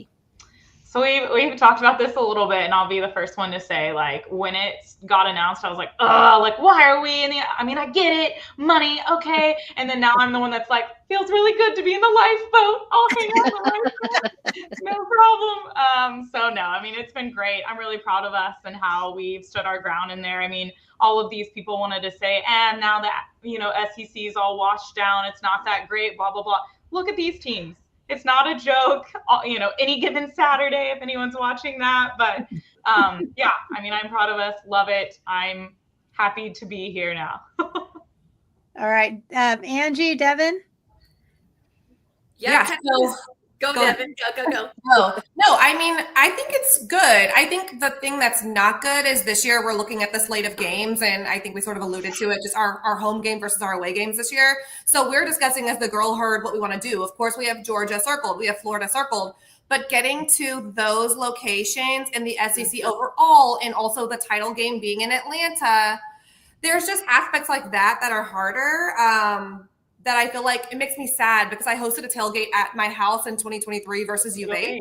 Yeah. And I mean, I can throw a stone to U of H. We like took the rail over and it was so much fun. And I was like, man, why? I wish we had this Big 12 situation still going. But no, I mean, our school belongs in the best conference. So I'm happy about it. And I think we did what we were supposed to do. We came in there and we showed who we were. So it was great first year.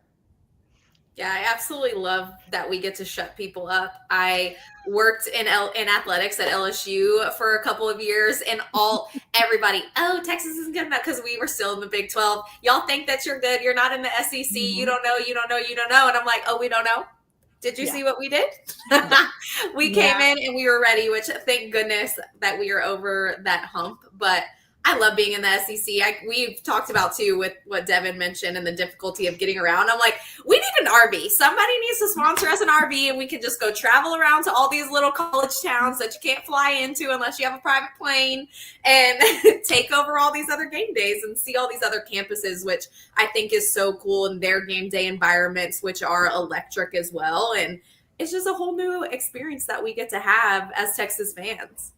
Yeah, it is. I will say this year, I think I'm sure CB is going to jump in the comments and correct me if I'm wrong here, but I believe that this year, Texas football travels more miles than any other school. So I feel that on a deep level, y'all. I go to every game home and away. A lot of them I drive to just because flights are damn expensive all the time. And it's painful. It is painful. Driving to Atlanta as many times as we did last year sucked. I don't want to make that drive again, except I do want to make that drive again because it means we're in the SEC championship, right? So I feel it. We kept joking about that too. We were like, we don't want to go back there. And then we were like, but we do, because we want to make it. And we Yeah, absolutely. So it's a grind.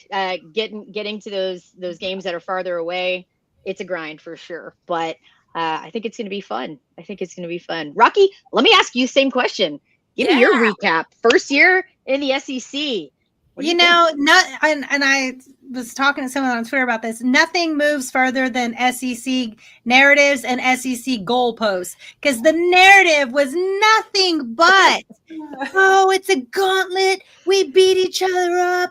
And if you want to get drafted, you got to come through the SEC and blah, blah, blah, blah, blah, right? And then when Texas comes in and goes, gets 13 wins in the first season, goes toe-to-toe to overtime with Georgia and the championship game. If we had a kicker that day, we would have won the SEC championship in our first year. It's crazy how the goalposts move. Baseball. Texas has a brand new baseball coach, turned over all this roster, and wins the regular season, the gauntlet part of it, right? Texas comes in and wins it with the brand new coach, the baseball. They win a share of the women's basketball. They took soccer, of course, swimming and diving, elite, but all multiple championships in multiple sports, men and women. and then shared some other ones in their first year, and not just football or not just swimming and diving like they think we only are. So it's incredible that they've done all that while also, recruiting the number one class in football and recruiting for a moment the number one class in baseball and all these other things. So the momentum is building to sustain that success, but it is a gauntlet. They did get beat up. Texas did, learn what it was like, but especially when we talk about like football focus, we have a coach who coached in the SEC with Bama, and coached in the NFL and brings on this staff with SEC and NFL experience. And what an advantage that he knows what those environments are like. He's already talking about the cowbells at Mississippi State. He's already talking about what it's going to be like to go into these environments because he knows them all, right? He knows these environments. So I think it is the toughest competition. The most players get drafted from the SEC. It is competitive, but also, was it really that hard? That hard? There's that Texas attitude coming out. I love it. Now I do want to add just one point. I was scared when we went in when we were 5-7. Yeah, fair. Rocky, I do want to bring up one point. I think, we mentioned just a little bit earlier that, Texas does travel the most miles of any football team. So is it fair to say the only thing that travels farther than Texas football this season is the SEC goalposts? Is the SEC narratives? Yeah. I feel like that's a fair thing to say. All right. I love it. Well, we beat each other up. Yeah. We're talking about the SEC. We're talking about all the jabber we hear from fans. What's been y'all's experience so far? Year one, we got it under our belt. What's been your experience as the Girl Herd? You guys travel, you go to a ton of games, you've experienced the on the field. What is your experience with the SEC fan bases? What do you rate them? Are they a Rotten Tomatoes? Do they get a tomato or a splat? I think they're good. Like, I think it was mostly chill. Listen, if I hear another dog bark, I lose it. But I think that they say they don't bark, and they do. They bark all day. Barking in your face. They bark in our face. Yes. I've never seen more animalistic behavior in my life. Like, I'm honestly a little bit concerned. But you know what? That's on us. We need to win the game, and maybe they won't do that anymore. So looking forward to that. But to that point, talked with Georgia fans, and they were like, y'all are going to get us next time. Like, even after the SEC championship game, we went to a bar across from the stadium, and it was a bunch of Georgia fans in there, and they were lovely, and they were kind of like, man, I know if we come against y'all again, we won't win. They were being humble, so I don't know if that's because I ran into good ones or whatnot, but I think mostly it's been a really warm welcome from a fan perspective. Yeah, I can agree. And even, Michelle, it was our Palm alumni weekend last year, and we ran into some guys from Kentucky that were at a booth behind us, and they were like, oh, y'all are going to cream us. So they already, respect Texas and who we are. And I think our fan base speaks volumes as well, right? You're always going to have a bad seed here and there, but for the most part, the way that we come in, I think has been welcoming and open-armed. Even, I know y'all said y'all had a bad experience in Bama. I feel like ours was very different outside of us walking through where all the students were and horns going down. Everybody was so lovely. Even when we were menaces in the stands, when we were winning and going crazy, it was, very Southern charm. So, but we still haven't seen some of the teams. I know whenever the time comes that we do go to Death Valley, it's going to be a whole nother story because they don't play around. They are ruthless, but it's been great so far. You know what's funny about Bama, though? Because the Natty game in Pasadena, it was like a real sweet, bless your heart. They knew that they were going to come in there and beat us, so they were really nice. And then I feel like pregame in 2023, sort of same energy-ish. And so now when we play them again next year, I'm curious what now the new energy will be since we got the last win. We did not get kind invitations at Bama. They were putting horns down, touching our faces with their horns down through the big, massive tailgate. Started Friday night, they were awful. And then Saturday before the game, making our way through the crowd, through the tailgates and stuff to where the tickets, it was a big holdup. They weren't letting people in. It was this massive holdup at the gates, and people were pushing. It was just awful. And they were horns, touching horns down. They were awful. We didn't get a single nice person in Alabama or after the game either, all the way back to our car. But that's fine. I can't say we didn't have a single. Maybe one person didn't put their horns down at us. We literally like had their back to us. Maybe one. I'm sorry for being awful. They were awful. We talked so much shit. We took a bus in from where we stayed, and the bus picking us up was like, I don't know how far away across campus. So we literally bribed these little sorority girls who were in their car. We were like, we will pay for your Taco Bell, because they were like on the way to Taco Bell. We were like, we will pay for all of it. We don't care what you get. Please get us to this bus. They were like, okay. No, but the bus was going to leave us. But not SEC, but real quick, since we're talking fan bases, and maybe y'all know, because we've had several comments regarding Ohio State, the shoe, and nasty fans. And so I've been texting Michelle because I'm like, should we be concerned actually? And then like I thought for myself, because we went to Jerry World for the Cotton Bowl, and I was like, I don't remember anything happening. And I was like, wait. In our section, actually, there were some very, very nasty people. So tell us about that, because I have no idea. We weren't at the last game. Ohio State fans are some of the worst fans in the nation. Oh gosh. And I think it's going to be exponentially worse because they are coming off of a national championship. They're going to be hanging a banner at our game. They beat us last year. Now, I will say this. Fiesta Bowl, that 2008 season, 2009 Fiesta Bowl, their fans were great. We had a good experience with Ohio State fans traveling, but that's very different than the Ohio State fans at the shoe. I think they were fine at the Cotton Bowl too. Like I didn't have any issue. They were okay at the Cotton Bowl. I mean, like, compared to if they were in Columbus at night. Yeah. I think you tend to see. Yeah, this is going to sound so elitist, and I don't mean it to. As with Texas fans, generally speaking, I think the fans that are dedicated enough to travel, generally, especially travel that far and travel that consistently, generally represent their schools really well. I think you have there's a higher propensity for douchebaggery the closer you get to the stadium itself.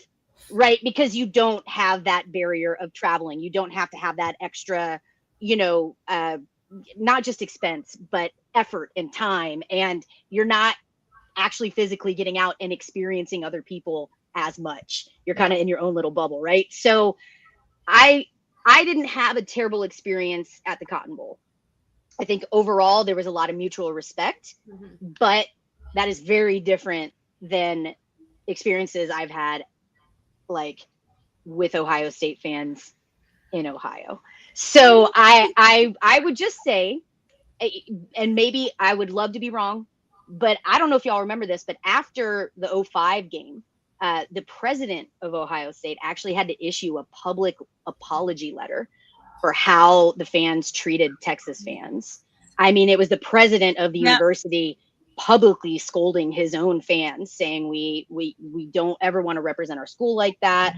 There were numerous incidences where our fans need to be better, that kind of thing. So if that's any indicator, who knows? If that was 20 years ago, maybe it'll be better. Hopefully they've grown. I'm betting it won't be. Fortunately, it's an 11 a.m. game. That will help a lot. It will help. It will help. Family from Michigan, I'm telling you. I know, I'm saying it will help. It will make a difference. All right, let's keep moving on. So we are in number one team in the country. We talked about this earlier. We're in our Arch era, right? It's our Manning moment. Talk to us about the excitement for this upcoming year. What does being in our Manning era mean to you? The excitement of the number one ranking, having one of the top defenses in the country again. I'll start with Michelle. What is just this excitement of the season mean to you? Like you can't wait to just put your boots on already. Let's go. I mean, yeah, I'm ready. Like I'm ready for football. We've been talking about it for forever. I mean, you guys talked a lot about it earlier, so try not to repeat, but like Arch hasn't had, a starting season yet. Like we're ready for it. It's all the hype. Anyone that like talks about Texas doesn't know anything except Arch Manning as quarterback. But I mean, I think there's a lot to be said about a lot of our team. I'm really excited that Taft is back, and I'm excited to see what he can do this year. And of course, like, look, we want the natty. And I think, we're there. I can feel it. This team has a lot of depth. We've, done a lot of work. I want it for Sark. I want it for this team and everything that they've brought to the table. So I'm just ready to start the season and stop talking. I mean, yes, we're going to still talk about it, but tomorrow is Arch Days. Yeah, that's true. Oh, I'm ready because I've been doing a GIF a day. I think I have 16 Arch GIFs. Maybe. It's just going to post one an hour. Just be ready for it. Maybe. I love it. Yeah. All right. So, Devin, y'all go were ahead. y'all were talking in the first hour, and like two things came out that I think really speaks to like where we are as a program. Megan, you talked about the PTSD, and I am UTSD. The UTSD. My friends, they call me glass half full. They say like I'm so positive all the time, but I'm totally on the PTSD train, or I'm getting older and I'm like a cynic, and I hope not, because like I don't ever want to be that. Delicate in but my I'm just old like age. I think we are well positioned, but I'm not up or down. I'm just like, let's get through the season. Yeah. And I think that's a good place to be, right? Agreed. I'm very realistic. And I think you spoke about Arch, Rocky, and you said he's so confident, but he's humble. And I think that in the past with our number one, it was like, oh, don't give us number one. We don't need that. We don't need that. The team's not ready. This team is ready. We were top 4 finishers last 2 years. We deserve it. We're ready for it. And it's not going to do anything. We're not going to get up or down about it. But it's crazy that he is QB1 now. And I think his energy matches exactly where we are with the personality of the program. So I'm very excited. And I think we're just aligned. I love that. It. Manning is a reflection of where the program is right now. That is perfectly said. I love that. Yeah.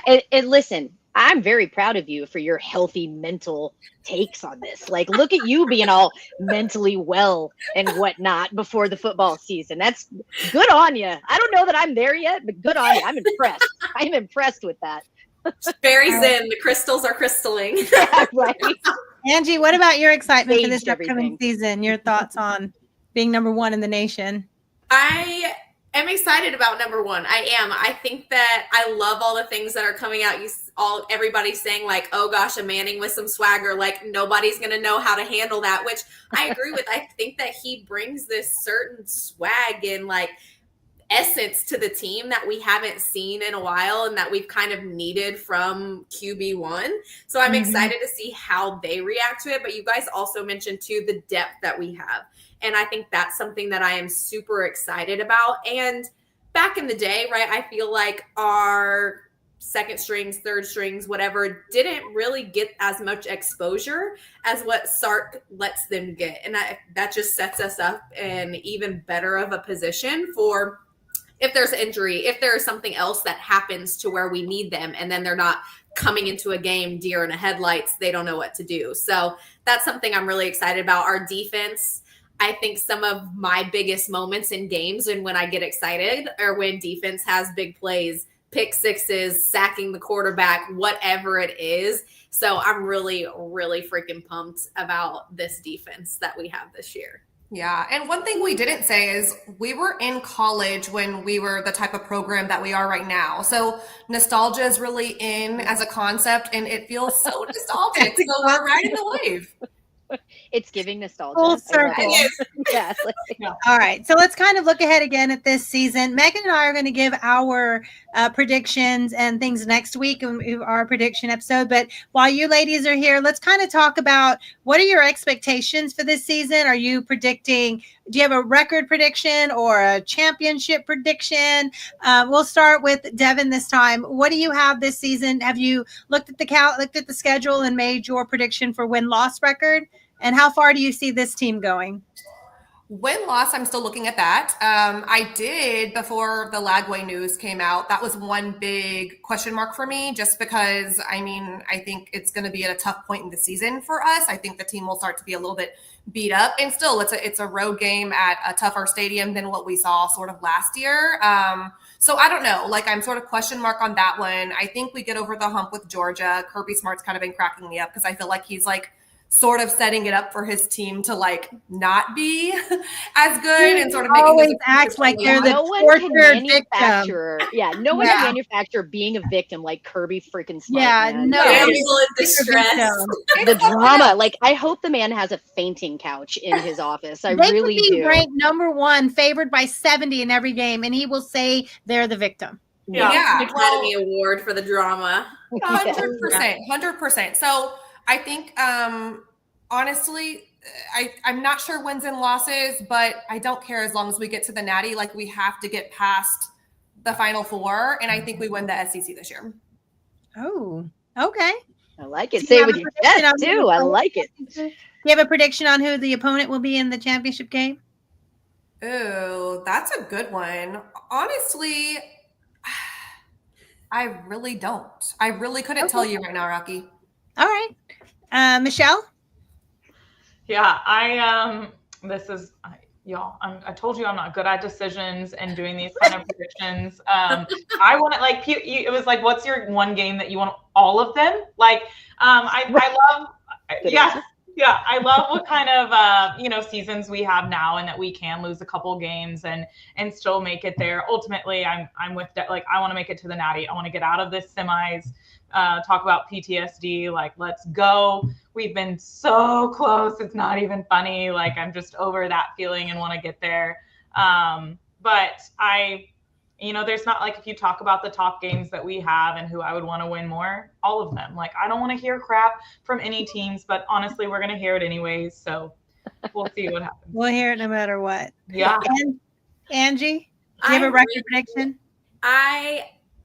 I'm going to say that we might lose 2 games this season. Who exactly, I'm not sure. I really, really hope we go into Athens and get a dub and leave there with them quiet like it was in Tuscaloosa. I would absolutely love that. And just our road schedule is so tough this year. So I would love to see this team get some of those really big road wins, because it's only going to set us up for success as we continue to go down the stretch, and even for next year. So I don't know. I do think we will win the SEC this year. You asked Devin who she thinks might be there.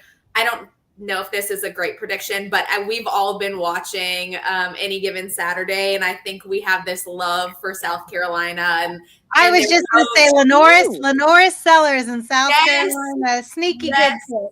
I could see them having a come out year this year and being somebody. I would love to see them like in the SEC championship or something along those lines, but we'll see. They finished last season on a really high note. So yeah. They did. I'll also throw this in because I didn't say it before. I think, unfortunately, I don't even want to put this out into the universe. That Texas A&M game? No, don't do it. Because it's right before the postseason. Yeah. That will be, I mean, it's always their Super Bowl, but we just beat them on the first game back at their house. And if they don't do nothing else, they could go 8-4 again, Megan. But if they beat us, that's all that's going to matter. And unfortunately for us, that doesn't really matter at all for us if we've done everything else that we need to do for the season. So that scares me a little bit. And I did mention that before on our Girl Heart show too. All right. What is your biggest concern? We'll start with Angie this time. What's your biggest concern going into the rest of this season? Like going into this season, do you have like a little orange yellow flag that's I think it's not a red flag yet, but pink flag? Yeah, we call it pink flag. A pink flag. Yeah, a little pink flag that maybe is waving in the background. Yeah. You guys touched on it a little bit earlier. I think it is the extremely heightened expectations that the world is, honestly, universe, whoever, aliens, wherever they are, even know about Arch Manning and that these expectations that are being set for him. And I think that that's extremely hard. I think he is the most level-headed, humble. Is it getting to him? I don't think so, but he doesn't really have anywhere grace like to fall, essentially. Like he has to be perfection to meet these standards that everybody and their mom has set. So I think that's one thing in how they're going to respond. I do think it does set us up for success because everybody around him and our defense can come if he does wobble at any point and get the ball back in our hands. So that's one little thing that I'm just anxious and kind of want to see and how that plays out. I think no matter what's going to happen, it's, people are going to have comments as soon as something bad happens with him. But what I love is like his attitude and this team's attitude around him. I really hope that that's not the case. And just, all the comments are going to be there regardless. They were trying to come after him for his Venmos too. And I was like, what guy doesn't have these Venmos on his Venmo? And he didn't even like talk about it. I was like, see, this is the kind of energy I like, right? Like, exactly. Don't acknowledge it. It wasn't a thing. Yeah. Just move along. Like nothing to see here, folks. Keep it Nothing. moving. Devin, do you have any pink flag going into the pink and red flag is that like I can't think of one. Like I'm just like, what? I'll say this. There's that UTSD coming out. Yeah, no facts. I'll say this: the QB situation last year to this year feels different from a backup perspective, because the last couple of years we had Quinn. Unfortunately, he had to go out, and thankfully we were able to do that, have him get healthy and come back, and we were primed for it. I think our QB room is very talented. We've been hearing, all about it. Inside Texas has been reporting on it, all such as that. But obviously, Arch is the guy in a way that none of the backup guys. We just need health, because I just feel like last year, for example, had Quinn unfortunately gone down for the season, I don't think our season is over. I'm not saying that would happen this year, but it does feel like a different dynamic based on where we are in our QB evolution. So that's what I would say. We didn't get that transfer. So we do have options that are more, seasoned, but that's the one area that kind of scares me. Right. A lot of people were calling for Arch when things got tough with Quinn, and Quinn did have limitations, but no one else could have made that call on the line and that throw fourth and forever with the season on the line against Arizona State, except Quinn. And you got to give him, props for that throw to Matthew Golden that saved the season. Right. So I think, there were limitations, of course, with Quinn, but like you said, everyone has their time, and the quarterback room is deep. And now, you mentioned earlier Trey Owens, and they brought in Caldwell, and they're going toe to toe. But KJ Lacey is, running circles around people also in the scrimmage. So, then we have Diabell coming, and they already got names of the 27 and the 28 quarterbacks that are, lighting it up. So the room looks good, and it's been a minute since it's looked that good. Like just the competition is every iron is going to keep sharpening that iron. All right, so let's move kind of ahead. We made our season predictions. We kind of talked about what the atmosphere is going to be like at Ohio State, but let's talk about our plans. When are we getting there? What's going on? Ladies, I saw you made a post that just a few more days and you are packing and heading to Columbus. You guys are getting there when? What's the plan? What are y'all doing? So funny. Me and Michelle were just texting about this before we went live. So she and I are going to arrive Thursday. We wanted to get there a little bit earlier with it being the first game of the season and, hobnob with everybody. And then Angie will join us early on Friday. Plans, we need to make them. Rocky and Megan, tell us what's the tea? What do we need to do? We have no idea, but we're going to actually start working on it because, the countdown thing, again, I have anxiety. I'm like, oh, crap, I actually need to, get my ish together. So we were just talking about it. We have a little group, about 6, 7, 8 of us. And I think we are going to reserve a spot at a sports bar, I think is the plan now. So we will keep you ladies posted when we find out what we're doing. We get in, Richard and I get in around 2. Our other buddies are flying in about the same time. We have some other friends, a couple of the parents of the players are going to meet us there too. So we're trying to work out when everyone's getting in. Megan's still waiting to find out when she arrives. Who knows? Mystery. I don't even know when I'm arriving. Listen, y'all, this is my life right now. It is I might be able to book a flight, or I might be driving through the night to get there sometime in Thursday. So we'll figure it out. I will be there. I can't promise how awake I will be. Just don't know at what time. Anyway, yeah. And we love that it's a morning. I love that it's a morning game, because we have a Saturday evening to celebrate the win in Columbus. That'll be fun. Yeah. So you guys are staying till Sunday? Yes. Yeah, and there's a ton of games to watch after ours. So many. 3 top 10 games on Saturdays. So after we win ours, we can go watch 2 more top 10 games. Yeah, That we need sounds to nail that okay. down now because I'm like, I the feel way like- that I'm not missing any football that Saturday. I was Yeah, gonna say, like, we booked an Airbnb months ago, and not far from like University. What is it called? Like University Drive or whatever that street is where they have all the action, you know, like all the bars and shops and restaurants. And then just past that is campus. So we'll be near there. So we were just our other friend, Adam, he has a really great friend who lives in Columbus who's going to tell us what are the best spots to, you know, set up a space for a Friday night and hang out, and people can come and go, and we'll have food and drinks there. And that's probably what the plan is. All right, ladies, we only have a couple more minutes before we wrap up. So we wanted to do a little rapid fire questions. So I didn't tell you these questions. So that's good. This. Nothing embarrassing or just fun stuff. And Megan, if you have any more rapid fire, you throw them in. So we'll go quickly. Let's do Angie, Devin, Michelle, because that's how you are on my screen. Angie, Devin, Michelle. And a quick question, and you tell me your answer. Who's your NFL team? Oh, the Saints. oh, same for me. Texans. Okay, same question. Yes. Michelle? Texans. All right. Where do you go to grab a burrito? Ooh, a burrito. Torchies? Okay. I don't eat burritos, weirdly. I know. I was like, wait. What? I know. Get sorry. off the show.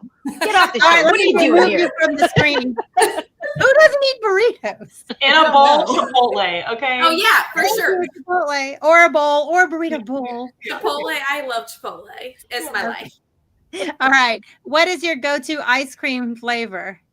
Ooh, cookies and cream. Sweet cream with like hot praline sauce on top. Okay. You're Okay. fancy. You're That is fancy. oddly specific, and now I am intrigued. Like, that sounds so good. You need it. That You need sounds it. so good. I do need that in my life. I would be cookies and cream or like birthday cake ice cream is great. Okay, let me ask you all this though. Like, do we have any cookie two-step fans here? The cookies and cream and chocolate chip cookie dough as Ooh. one ice cream? Like the Ben and Jerry's.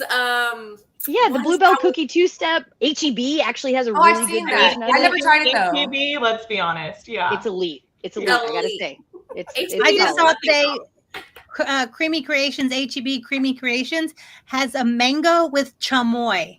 A new Oh. mango chamoy. I hope it's like a sherbet or something.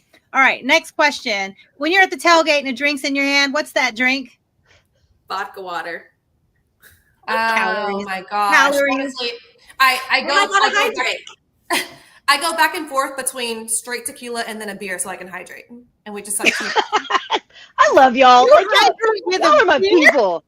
Listen, if I gotta take it light and I need to get a little hydration, I go with some bullshit beer. Otherwise, it's straight liquor. I respect that. I like it. Devin, you're my people. I'm on the tequila train. They have the Palomas and the Terrace Club. Let's do it. All right. Megan, do you have any rapid fire questions? No, look, I think those are solid, and my brain is. All right. One last going a question million for miles me an then. hour. Well, it's actually two-part. Part one. Angie, besides Arch Manning, what offensive player are you most excited about this season? Baxter. Okay. Devin? oh my gosh. Livingstone. Nice. Michelle?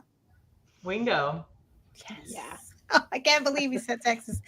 All right. Part two, defense. What player are you most excited about for defense? Oh, Simmons all day. He's my fave. Okay.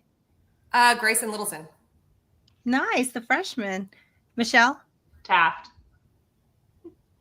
Got to get Mookie as natty, right? Yeah. All right. Question for you from Miracle Martinez. Devin, what's your favorite tequila to drink? Oh my gosh. Miracle me and my Martinez is a boyfriend- tequila knower. Mhm. a reposado for sure for the type, but me and my boyfriend love Espolón. It's our favorite. We're always drinking Nice. that. There you go. Thanks for the question, Miracle. All right, we're gonna wrap it up. It is 9:59. You ladies were amazing. Thank you so much. I know when I reached out to you, I was so grateful that you jumped right on it. We're like, yeah, let's get together. Let's start the season. We're back. You're back. We want a promo. Let's go around and tell everybody. Angie, where can people find you? The Girl Herd. Where can they find the Girl Herd? And then where can they find you if they want to follow you and all the things? Yeah, so we're at the Girl Herd on Instagram, TikTok, and Twitter. And to watch us, we are through Inside Texas every week, usually Tuesday evening. So you can go to their YouTube and find us there. Me personally, I'm Fourth and Dawn on Instagram and TikTok. I think Twitter, I'm not really on Twitter, so don't follow me there. Follow Devin. Incognito on Twitter. Yeah. Okay. Yeah, for me, I'm on Twitter a lot. America's Cowgirl, it's right there. And then American Western Girl on IG and TikTok. All right. I am at MeSheT on all of the above. So Twitter, TikTok, and Instagram. It's always nice when you can like carry that over, right? Yeah. I always feel it more and more that's hard to find. So well done. Well done. All right. We have almost 650 people who wanted to come watch the Girl Herd. Come watch the Girl Herd tonight. That's really good. So if you're watching now, make sure if you missed it at the beginning of the show, Megan and I are still live Wednesdays. We're back. Fall number one team in the country. We don't want to miss it. So number one team in the country. We will be back Wednesdays live. We're gonna post them. Post weekend content Sunday night, Monday. We'll try to get something out on Mondays it'll be recorded. We'll post it to the YouTube and share it at all the places for you to go find that link. And we'll wrap up what happened that weekend and then more a little college football talk. That'll be a shorter episode than the longer live one. You can find us. I'm at Rocky Knows Best. We are Fire the Cannon 1. Megan, where do they find you? I'm Texas Fancy Boots pretty much anywhere and everywhere, y'all. We appreciate you. Again, thank you, everyone, for joining us. Girl Herd, y'all are freaking amazing. We love having y'all here. Everyone that's watching, thank you for the comments. We appreciate you coming in. Don't forget to like and subscribe. Help us. It helps us get to you and bring you more content. So we appreciate y'all. We appreciate all the support. We're ready for Texas football, y'all. Yeah. Right before we go, let's get a good. Hold on. Let me make sure I get this picture. Ready, ladies? Get your horns up. Okay, good. I got it. All right, y'all. As always, we are back. I'm Megan. I'm Rocky.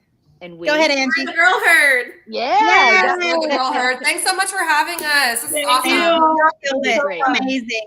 And y'all, this has been Fire the Cannon. We'll see you next time.